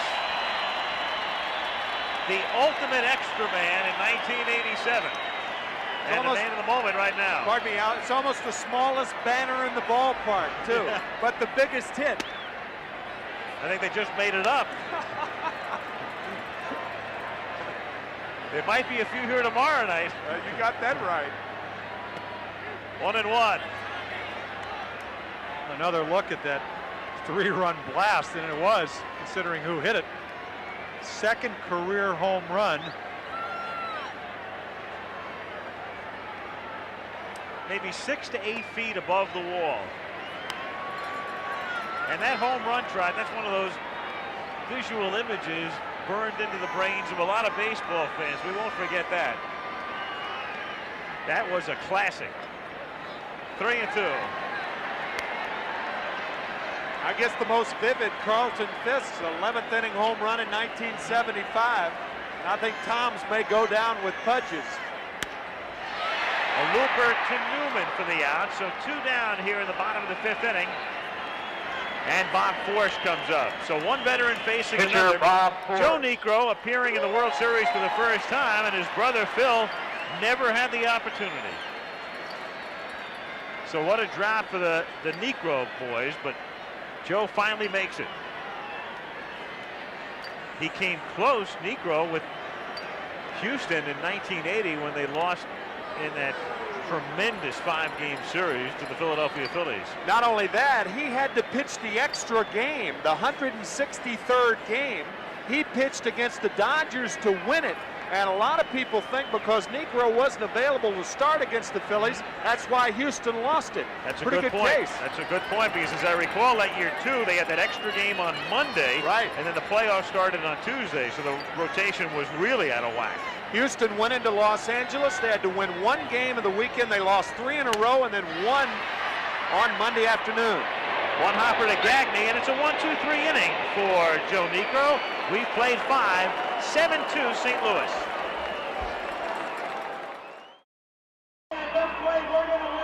At the Metrodome in Minneapolis tonight, that's a live shot. They've invited the people to come in and on big screens watch this game on television. So there's some cheering, and the Homer Hankies are out for the Minnesota Twins, some 550 miles to the north. 29,000, amazing.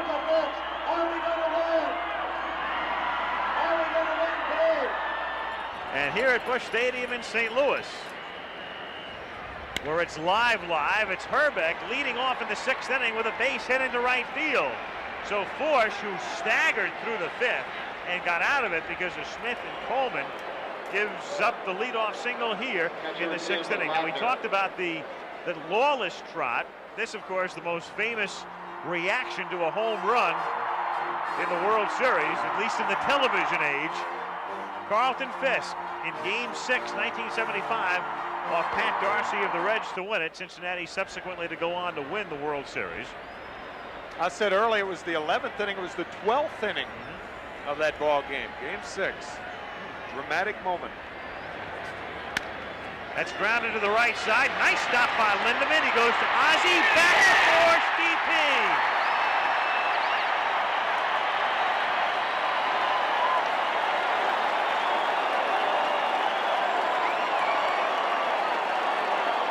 A fine play by Jim Lindemann, and this guy ought to be in the Olympics and the gymnastics. It's unbelievable. Not only does he get out of the way of the runner, but just leaps up and makes a toss to first. Every time you think you've seen it, he does it a little bit farther. Well, in 2 straight innings, we've seen 1 throw from his knees, and now this inning, a throw in midair. Gagne at the plate with 2 out and the base is empty, 1-0. If you don't follow the game that closely, as we see it again with Ozzie taken out and flipping over Herbeck, jumping over Kent.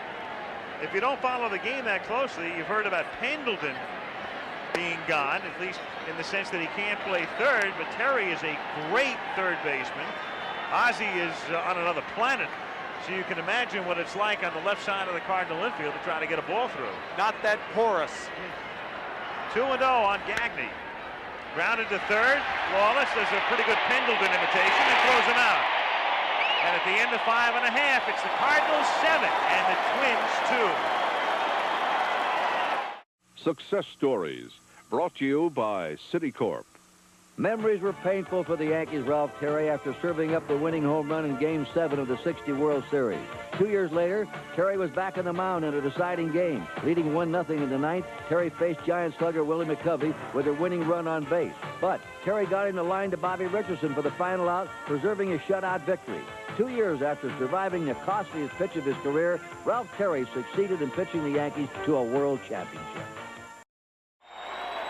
Bottom of the 6th inning, Game 4 of the World Series. Al Michaels with Jim Palmer, Tim McCarver in St. Louis. And very much in the cards tonight, 7-2 St. Louis. Twins got a run in the 3rd on a home run by Gagne. The Cardinals got even with 1 in the bottom of the 3rd. And then the 6-run explosion in the 4th, highlighted by Lawless's 3-run blast. Twins added 1 in the 5th, and we go to the bottom of the 6th inning. Top of the order, Coleman, Smith, and Hurd against Joe Niekro.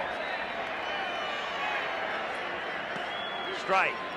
Joe Niekro this season started the year with the Yankees. Well, if somebody would have told him in spring training, you're going to pitch with 2 clubs, the Yankees and the Twins, and one is going to the World Series, which do you think he would have guessed? The big problem with Joe this year was that brawl in Milwaukee. Fell on his shoulder, came back, and the problem really has been that he has no arm strength, can't keep his arm up. Only 4-9 for the Twins, 7-13 on the year between both clubs, the Yankees and the Twins. 1-1 to Coleman is inside, and then of course there was the Emery board. Yes, the 10-day suspension when. And I was talking to Sal Butera, who was catching him that night, and he didn't say that he never scuffed balls. On August 3rd in Anaheim, and it's ripped to right field, and against the fence as Bernansky plays the carom. Vince has a double.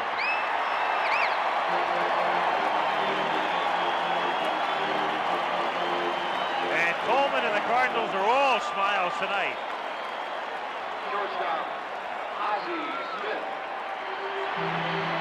Going back to that play, he threw 1 pitch, a 2-0 slider. Umpire said it acted natural. Sal said it was the best slider he threw all night. They went out and checked him and found the evidence. And there was that great scene where he was out on the mound emptying his back pockets. They said the Emery board was all right, but what Sal said when the sandpaper came out, it was a little incriminating. Ozzie swings. Nice stop by Niekro. Coleman has to stay at second. Smith is gone, and that's the first out. 1 away in the bottom of the 6th inning, and Tommy Herr comes up. Yeah, you could possibly understand and explain the Emery board because knuckleball pitchers foul down their nails. Really was a good play, leaping high and snow coning it to get Ozzie Smith holding Coleman at second. But I don't know too many people who sandpaper their nails.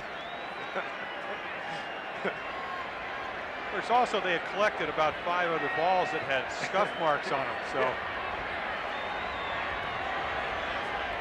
New type of manicure. Outside, 1-0. He joined Kevin Gross of the Phillies as the 2 pitchers suspended this year for those offenses. As Don Sutton looked on innocently. Yeah, right. 2-0 the count. Game 5 here tomorrow night. Tom Kelly has already named Bert Blyleven as his pitcher tomorrow on 3 days rest. We mentioned before, Whitey Herzog mulling it over before the game, and he was indicating that if the Cardinals win tonight, he would go with Danny Cox tomorrow night. And he was thinking about if they had lost, knowing he'd have to win all 3, he might have come back with McGrain and then hope to have Tudor and Cox win 2 in Minnesota. So at least according to the way Whitey was thinking before the game, there's Danny Cox. It would be Cox tomorrow. Whitey's theory being that if Cox can win, then all he has to do is win 1 out of the 2 in Minnesota. Meanwhile, Kelly and Such have no such dilemma, so to speak. They know it's Blyleven tomorrow. There's Bert who looks really nervous about the upcoming assignment.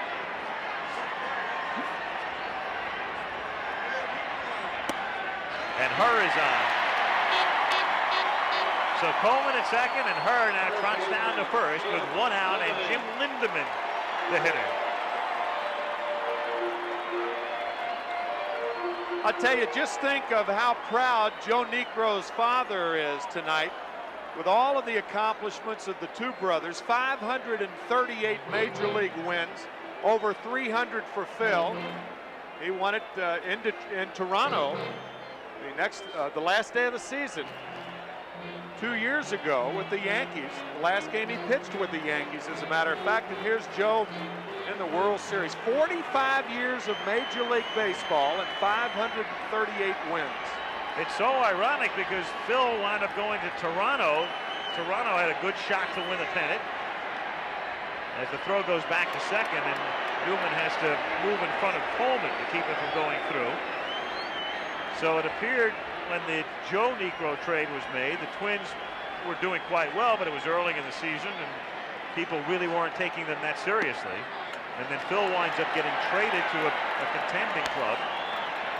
And then, of course, as it turned out, Phil was gone, and so were the Blue Jays in the end. And Lindemann gets hit, and the bases are loaded. Again, the problem that Joe Niekro has had all year. Watch him drop his arm. He gets underneath it. When he does that, he doesn't get on top, and the ball is literally 3 feet inside. We'll say he'll go along, he'll be up on top, and all of a sudden, he just gets under the ball, and with that goes the control. Willie McGee now.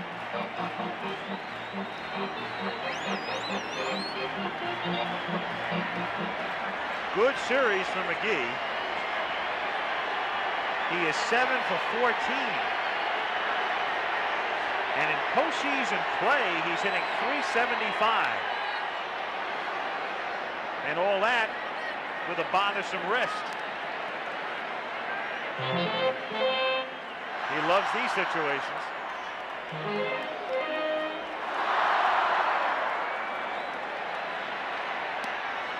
0-2.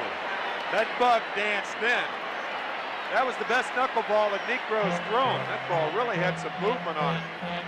Well, I asked Tim Laudner about catching the knuckleball. He said, I just try to get the glove in front of it, take another look.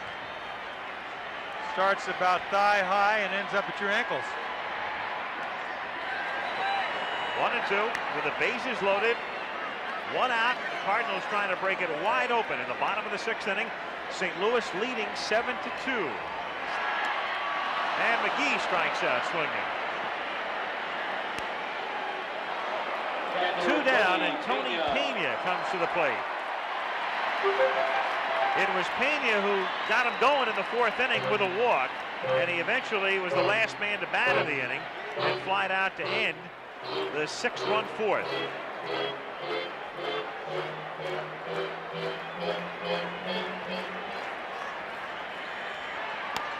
And Pena hits it softly toward Gaetti, who throws to first for the out. So the Cardinals leave them loaded in the 6th. 7-2 St. Louis. We'll be back after this from your local station.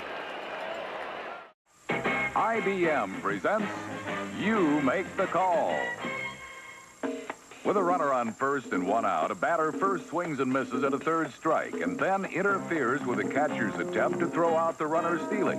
Is the runner out too? You make the call.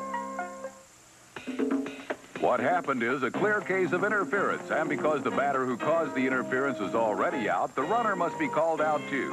If you said so, then you made the right call. I'm just wondering, after the type of season the St. Louis Cardinals have had with all the injuries, etc., if they win the World Championship, will there be a statue of Herzog outside next to the Musial statue? Maybe Tom Lawless will be next to the Musial statue. What do you think, Jim? Definitely. Most definitely. It is.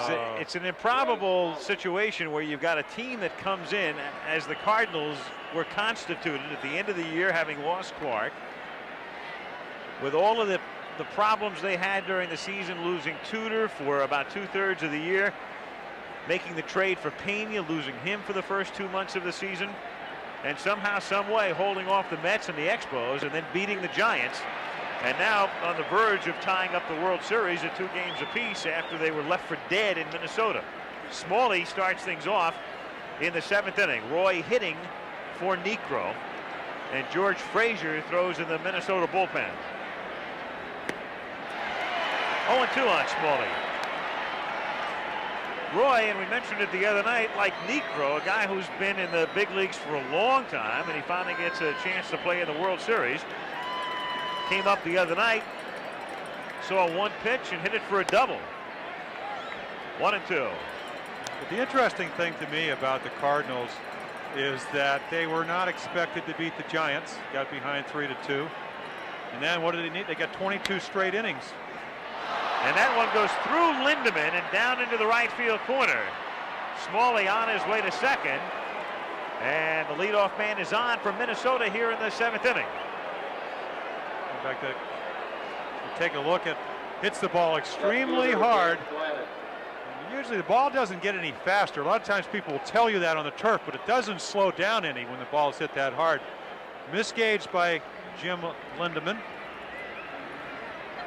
It's one of those rare times when an official scorer, or the 3 that are used tonight, Dave Nightingale, Howard Singer, and Jack Herman, are giving an error, and I think that's a good call. One of the few times where a fielder doesn't touch the ball but should have made the play. Definitely playable.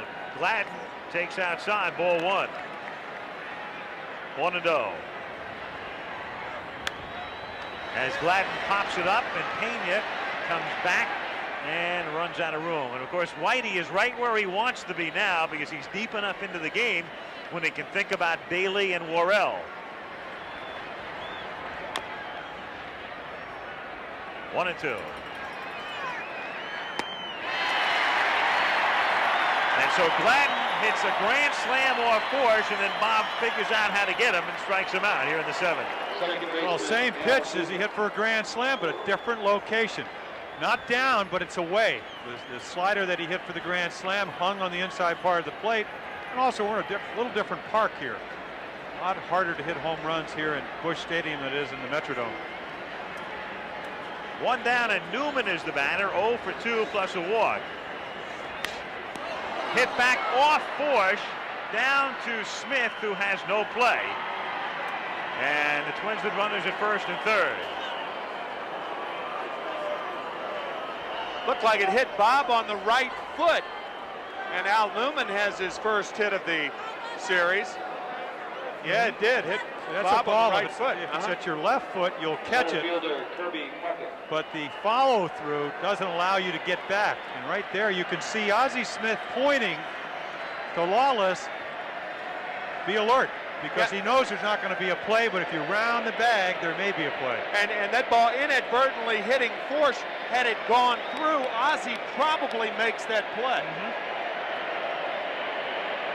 Cardinal infield at double play depth with a 5-run lead, runners at 1st and 3rd, and it hits him. So all of a sudden, the Twins now have the bases loaded and 1 out in the 7th inning. And Gary Gaetti coming to the plate with a left-hander Dayley in the bullpen, and here comes Whitey. So Herzog signals to the pen. He wants the left-hander to come in to face the right-hand batting Gaetti with a bases loaded and 1 out in the 7th inning. Ken Dayley coming in to pitch for the Cardinals. The inside pitch on Dayley from Tony Gwynn. Ken Dayley's a 2-pitch pitcher, fastball, curveball. And I've had a lot of success going to the plate and just sitting on the fastball because he's got a reliever's mentality. He's not going to let you beat him with his second best pitch. He's going to make you beat him on his best pitch, which for him is a fastball. And he comes in here to face Gary Gaetti. He faced Gaetti the other night. Dayley getting in some work in that 8-4 Twins victory in Minnesota. He struck Gaetti out with the bases empty in the 7th inning on Sunday. And he faces him here with the bases loaded and 1 out. That's Smalley at 3rd. Newman to his lead at second. Herbie Puckett at first. 7-2 St. Louis with 1 out. Gaetti, one of those aberrations. He had a better average against right-handers than lefties. He hit only .235 against left-handed pitching this year. And he pops it back out of play, 0-1. And there it is, 31 points higher against righties. Tom Kelly, that's the first laugh in World Series history from a manager in the 7th inning down by 5.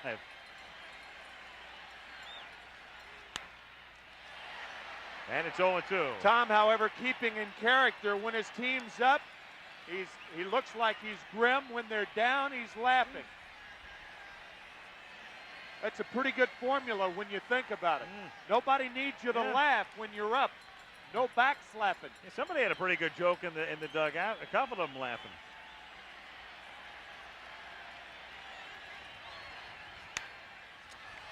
That's out of play, so still 0-2 on Gary Gaetti. You know, that formula of Gaetti batting 32 points lower against left-handed pitching, you would rarely see a left-handed hitter hitting much better against left-handed pitching than right-handed pitching. But you often see that with right-handed hitters opposing left-handed pitchers, which means, I guess, that left-handers have an edge, and they certainly do. That they do. My theory about that is that normally the guys that do not hit left-handers well like the ball on the inside part of the plate, because the natural movement from a left-hander is the ball is going to run away. Now they are trying to pitch Gaetti on the inside part of the plate, something we saw last night with Todd Worrell. Now they're going to go away. Got him. So they come in off the plate. The result is foul balls. They go away. Now, and I'm not saying it's easy to hit because Dayley's throwing 91 miles per hour. When you throw it on the corner like that, you're trying to play catch up, and Gaetti doesn't do that. I think you explained that really well, Jimmy. Came inside to get him out of the way.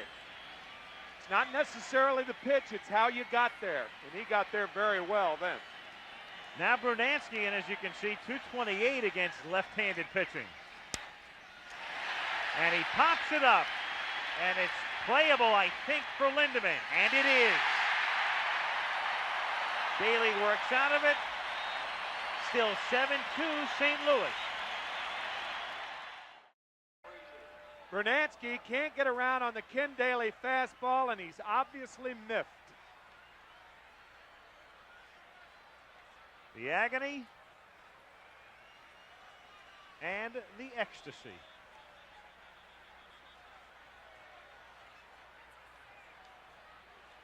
And now George Frazier, and he knows a lot about agony. The last time Frazier pitched in the World Series in 1981, he lost 3 games. Here's the inside pitch on him from Paul Molitor.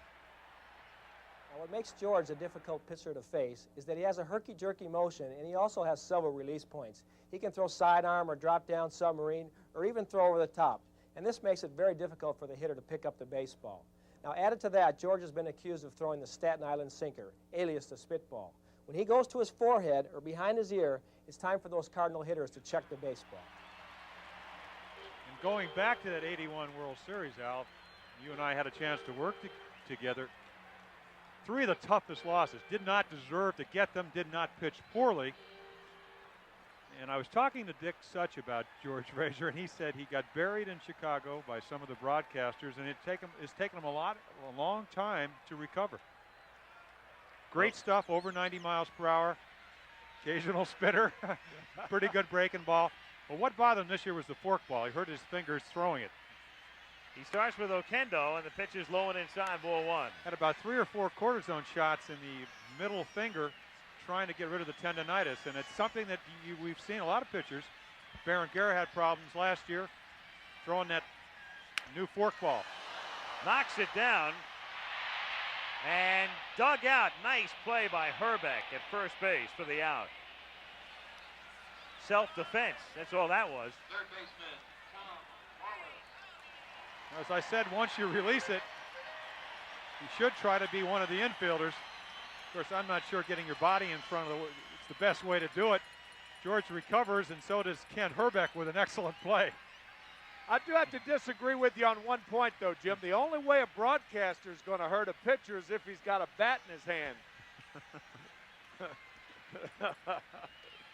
Right?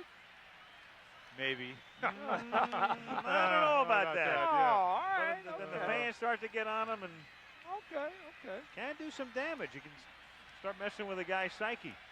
Okay. And the reason I say that is because he changes leagues, and every American league park he goes to, they're calling him names. And it's been a while since he played in the American League. And been a while since somebody homered in the series after a homerless season. Ken Holtzman, the pitcher, in 1974. And that year, Holtzman with Oakland, he did not hit during the regular season, and then homered in the World Series against the Dodgers. 1-2 on Tom Lawless. That was Bob Gibson's retort to a particular writer here in the city of St. Louis.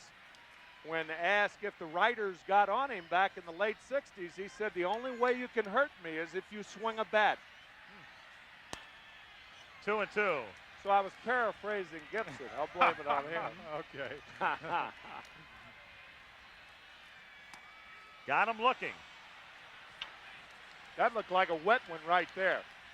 No? Split finger fastball? Looked like a hanging breaking ball to me. Let me ask you this. Wasn't that Staten Island sinker, wasn't that coined by George Bamberger? Oh, yes. Your ex-pitching coach? It wasn't the dry sinker. As Art Fowler, who worked for Billy Martin, taught all the Oakland A pitchers. Looks to me like just a hanging slider that a lot of times is called a ball, especially in the last year, but John McSherry thought it was just low enough to call it a strike. Ken Dayley now. Not a bad looking swing, 0-1. And talking about that finger injury, what's happened, there have been a lot of pitchers with a new split-fingered fastball, which is you throw them separating your fingers, that have had problems. Because it seems like the guys with the most effective ones have the ability to spread their fingers, but it takes a lot of strength to throw that pitch. Comes out of your fingers a very unusual way. Look down from the blimp at Dayley, who did not hit this season because he's a left-handed short man out of the bullpen. And off times, he's in key situations just facing a couple of batters. However, his lifetime average is .258, so Ken can swing the bat. You would think. And down he goes. To the eighth we go, 7-2 Cardinals.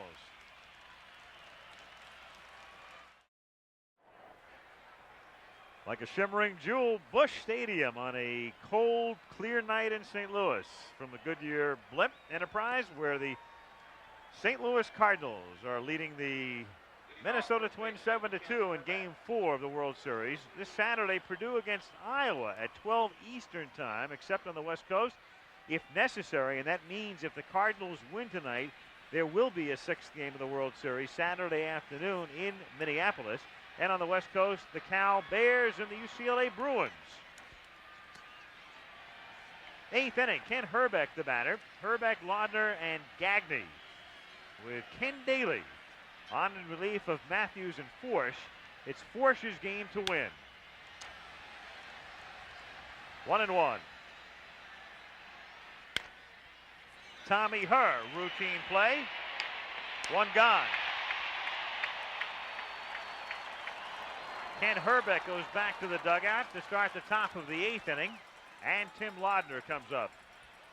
And they have really controlled Kent Herbeck. Other than that bouncing single for 2 runs, they have really kept his RBIs down. No home runs after 34 in the year, and that's a key to beating this ball club. Tommy Herr handles this one, and the Cards are 4 outs away from squaring the World Series. 2 down in the eighth inning, and Greg Gagne is the batter. Busch Stadium, downtown St. Louis, just a couple of blocks from the Mississippi River. I think most everybody knows that. The Cardinals have been exposed enough through the years on national television, and announcers have talked about it. It's been written about. I think a lot of people were surprised to find out the Mississippi River flows very close to the Metrodome in Minneapolis. In fact, if you really want to get technical, the Mississippi River is actually closer to the Metrodome than it is to Busch Stadium. I didn't know that. How do you know I'm that? sure you can do a lot with it, too. 1-1. We had our crack staff diligently pacing it off. 1-2 the count.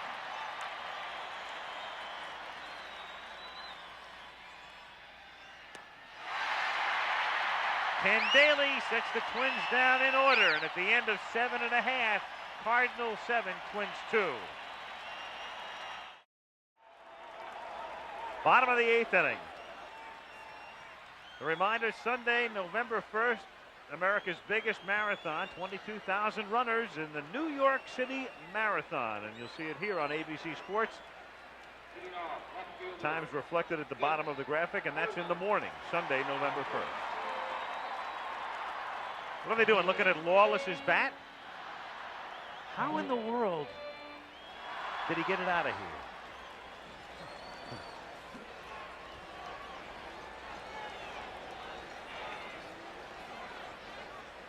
The Cardinal dugout, a happy collection right now. They're 3 outs away from squaring the series and guaranteeing a 6th game, as Coleman starts by lining one right into Gaetti's glove. So 1 gone in the bottom of the 8th inning, and it will bring up Smith.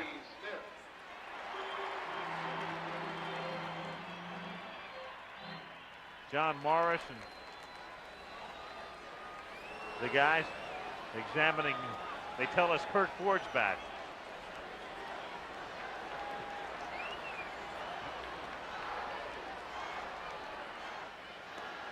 Jose Oquendo, the batter, and the count 1-0.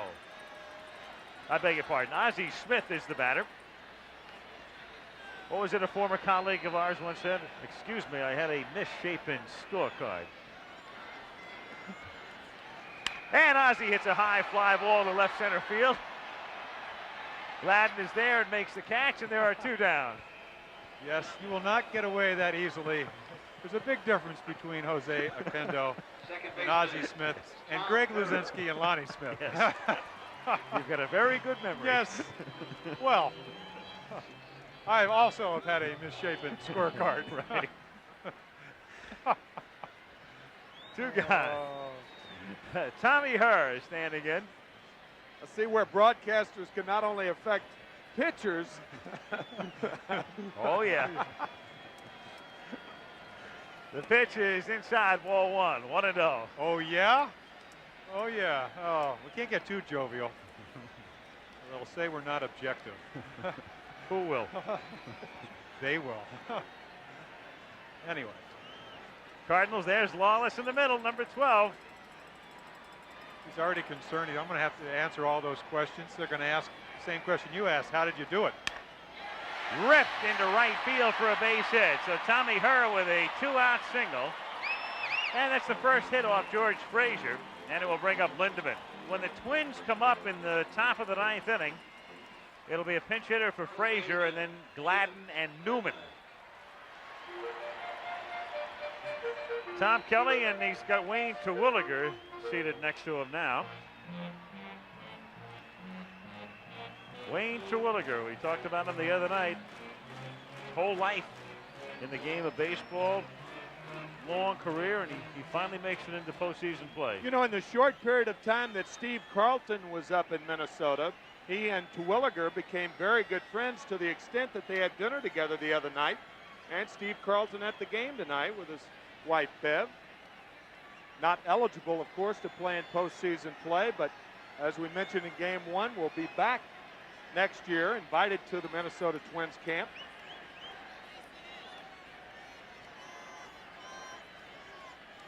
Jim Lindemann takes a strike. Lindemann, a rookie, there is Les Straker, who pitched so well last night. Got exactly what Tom Kelly wanted, 6 shutout innings. And if we go to a 6th game, and we're 3 outs away from that being guaranteed, it would be Straker. Her it goes, and Lindemann, it's a high fly ball to shallow left field. Dan Gladden is there, and that's the end of the bottom of the 8th. On to the 9th we go. Cards lead 7-2. Busch Stadium in St. Louis. The Cardinals on top 7-2. 6-run 4th inning, highlighted by Tom Lawless's 3-run homer. Al Michaels with Jim Palmer and Tim McCarver. Tomorrow night, Game 5. And if the Cards win tonight, Friday an off day, and then Saturday, Game 6. And that would be a day game. And our coverage would start at 3:30 Saturday afternoon, 3:30 Eastern. Mark Davidson to pinch hit for Frazier here in the 9th. He'll be followed by Gladden and Newman. Ken Dayley trying to wrap it up for Bob Forsch.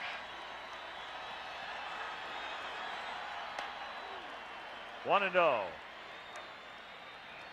Tell you, that's Mad Dog. Mark Davidson. He was nicknamed Mad Dog in the instructional league by Kirby Puckett. And the lady you just saw was Whitey's wife. I didn't want people to think that you were referring to Mary Lewis, Mad Dog. No. No, that's Mark Davidson because of the initials, MD, Mad Dog. And Kirby Puckett, yeah, that was it. Kirby Puckett nicknamed him that. And Al Newman, the 3 of them are in the club, and it's called the Mad Dog Club. And it's very exclusive. They have T-shirts. As a matter of fact, the T-shirt he has underneath that long sleeve shirt, it has "You Gotta Be a Dog" on it. 2-1 pitch. 2-2. There is John Tudor. Now he would pitch Saturday in Game 6. And next to Tudor is Cox. To deep center field where it's 4:14, and McGee goes back about 4:09. 1 gone. Surprising power from Mark Davidson. Only 1 home run on the year. Known for his rocket arm. Pinch running ability, pretty good speed. But that's what this park's all about. Get him to hit it to center field, and you got to be Jeffrey Leonard, as he did. He's one of the few guys that in the playoffs went out in center field. Our producer, Kirk Gowdy, director, Craig Janoff, Peter Lasser, our pregame producer, Mike Blazer, Rich Gilbert, TDs, Rob Cowan, Earl Fryman, associate directors, Bruce Clark, Mike Cohn, Nancy Stern, assistants to the producer, Jerry Bobby, and our tech manager, Chuck Mertz, Peter Grimm, unit managers, Mike Farrell, Margaret Beauvais, telecommunications to Steve Hurt downstairs, and Alan Roth up here. Our kudos. 1-1 the count on Gladden. 2-1. Tom Kelly, who watched his team come in blazing hot, will now, if the Twins don't rally with 1 gone in the 9th inning, be looking ahead to what would amount to a best-of-3 situation. And for Kelly, at least he knows he's going home.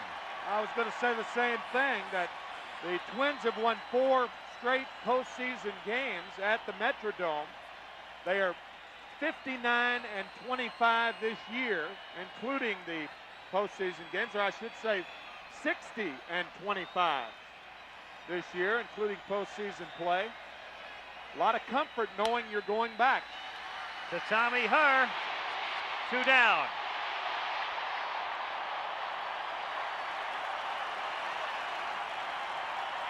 Dayley has now set down all 7 men he has faced in this game, and all 4 he faced in Game 2.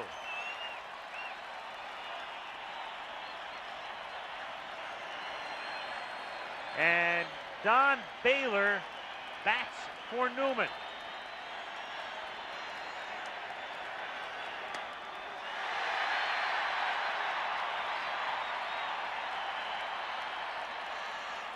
Oh, 0-1. Base hit as the Twins stay alive. Don Baylor with a 2-out single to left as Coleman gets it back in. So Baylor with a single and 2 down, and Kirby Puckett, the batter. Another look at Don Baylor's base hit. What good hitters will do, they'll adjust. 2-1, threw it right by him. He got a little bit quicker. Thusly, the base hit into left field. You saw Newman reflecting the faint hopes of the Twins down to their last out. Puckett. 1-0. And I'm sure when they do that little hat routine, one of the evil spirits was not a 3-run home run from Tom Lawless. Hard to imagine.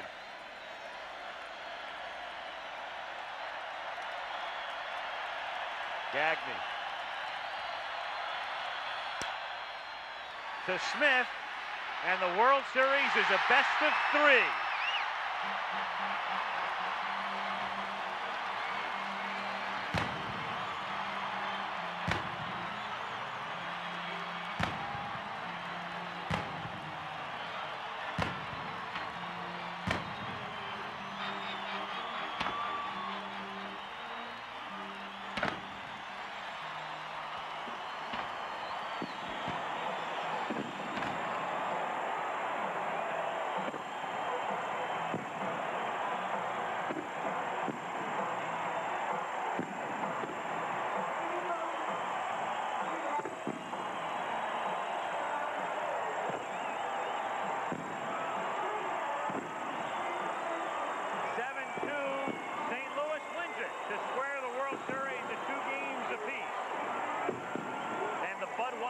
Play of the game.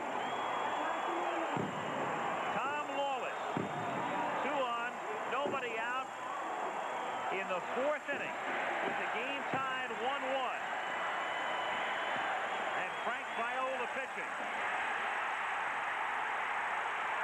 He had hit 1 in his career.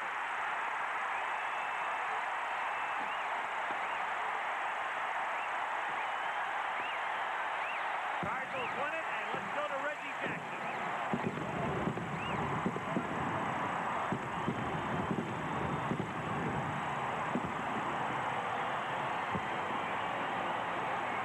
Who was Tom Lawless? He certainly showed me and the rest of the country, Tom. Well, I'm just here having some fun, and you know, I'm just so happy that I get a chance to play here. I didn't get a chance to play much during the season, and I'm just having a ball right now.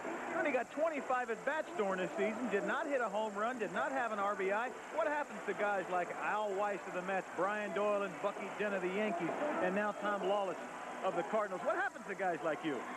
I don't know. It's just that, you know, I'm just so happy to be here. I just, you know, something I'll remember for the rest of my life, and it's just going to stay with me for a while tonight. You know, Tom, I always wonder, when a ball club loses the World Series like they did so badly in 1985 when they seemingly had it won against the Kansas City Royals, are you guys on a mission? It seems as though you beat the Montreal Expos, shut them out twice, you came back, you shut the Giants out twice, now you lose 2 ball games up there, you seemingly seem down on your back, now all of a sudden you come with a great comeback here at home. It's been like that all year. It's like a mission for us. We weren't supposed to beat the Mets. Then the Expos played well. We weren't supposed to beat them. And losing in '85 when we thought we had it won, it really hurt us. So we got here, and we want to win bad this year. So we're going to, you know, everybody wants to win, you know, 24 guys. Heroes are made in October, buddy. Keep it going. Let's go back to Al Michaels. All right, a couple of October heroes looking on from down below. That's the story from St. Louis, where the World Series is now even at 2 games apiece as the Cardinals beat the Twins 7-2. Al Michaels for Jim Palmer and Tim McCarver saying good night from St. Louis. And a reminder to join us tomorrow night for Game 5 of the 1987 World Series. Bert Blyleven for the Twins, probably Danny Cox for the Cardinals. Coverage begins after President Reagan's news conference at 8 Eastern Time. Game 4 of the 1987 World Series has been brought to you by Chevrolet, the official car and truck of Major League Baseball. By Budweiser, Beechwood Age, for that clean, crisp taste, this Bud's for you.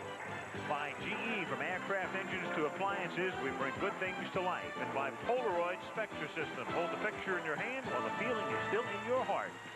Stay tuned for your local news, followed by ABC News Nightline. H. Ross Perot and Carl Icahn join Ted Koppel in discussing how the budget and trade deficits affect the individual.